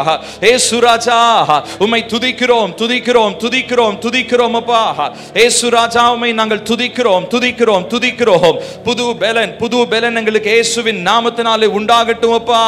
புது பலனை அடைந்தவர்களாக இந்த நாளிலே தேவ சமூகத்திலே இன்னும் அதிகமாய் தேவனை கிட்டி சேருகிறவர்களாக கர்த்தர் எங்களை மாற்றுவீராக, கர்த்தர் எங்களை மாற்றுவீராக அப்பா. இதுவரைக்கும் இருந்ததான எல்லா சோர்வு நிலை மாறட்டும் அப்பா, இதுவரை இருந்ததான எல்லா சோர்வு நிலை மாறட்டும் ஆண்டவரே, எல்லா பலவீன நிலைகள் மாறுவதாக. கேளுங்க எல்லாரும் வாயை திறந்து கேளுங்க. ஹல்லேலூயா, ஹல்லேலூயா. பலவீனமான நிலைகள் மாறட்டும். சோர்ந்து போயிருக்கிறதான எங்களுடைய உள்ளான மனிதன் புது பலனை அடைவாராக. கேட்போம், கேட்போம், கேட்போம், கேட்போம், கேட்போம். ஓ ஹல்லேலூயா, ஹல்லேலூயா, ஹல்லேலூயா, ஹல்லேலூயா, ஹல்லேலூயா. இயேசு ராஜா உம்மை துதிக்கிறோம் அப்பா, இயேசு ராஜா உம்மை மகிமைப்படுத்துகிறோம் அப்பா. இயேசுவே, இயேசுவே உமக்கு ஸ்தோத்திரம், ஸ்தோத்திரம், ஸ்தோத்திரம், ஸ்தோத்திரம், ஸ்தோத்திரம், ஸ்தோத்திரம் அப்பா. ஹல்லேலூயா, ஹல்லேலூயா, ஹல்லேலூயா. உங்க ஆவிய அனுப்புங்க, எல்லாரும் சேர்ந்து என்ன உயிரடைய செய்யுங்க, உங்க ஆவிய அனுப்புங்க, என்ன உயிரடைய செய்யுங்க. உலர்ந்த எலும்புகள் இந்த நாளில் உயிரடைய வேண்டுமே. சொல்லுவோம் சேர்ந்து, எலும்புகள் இந்த நாளில்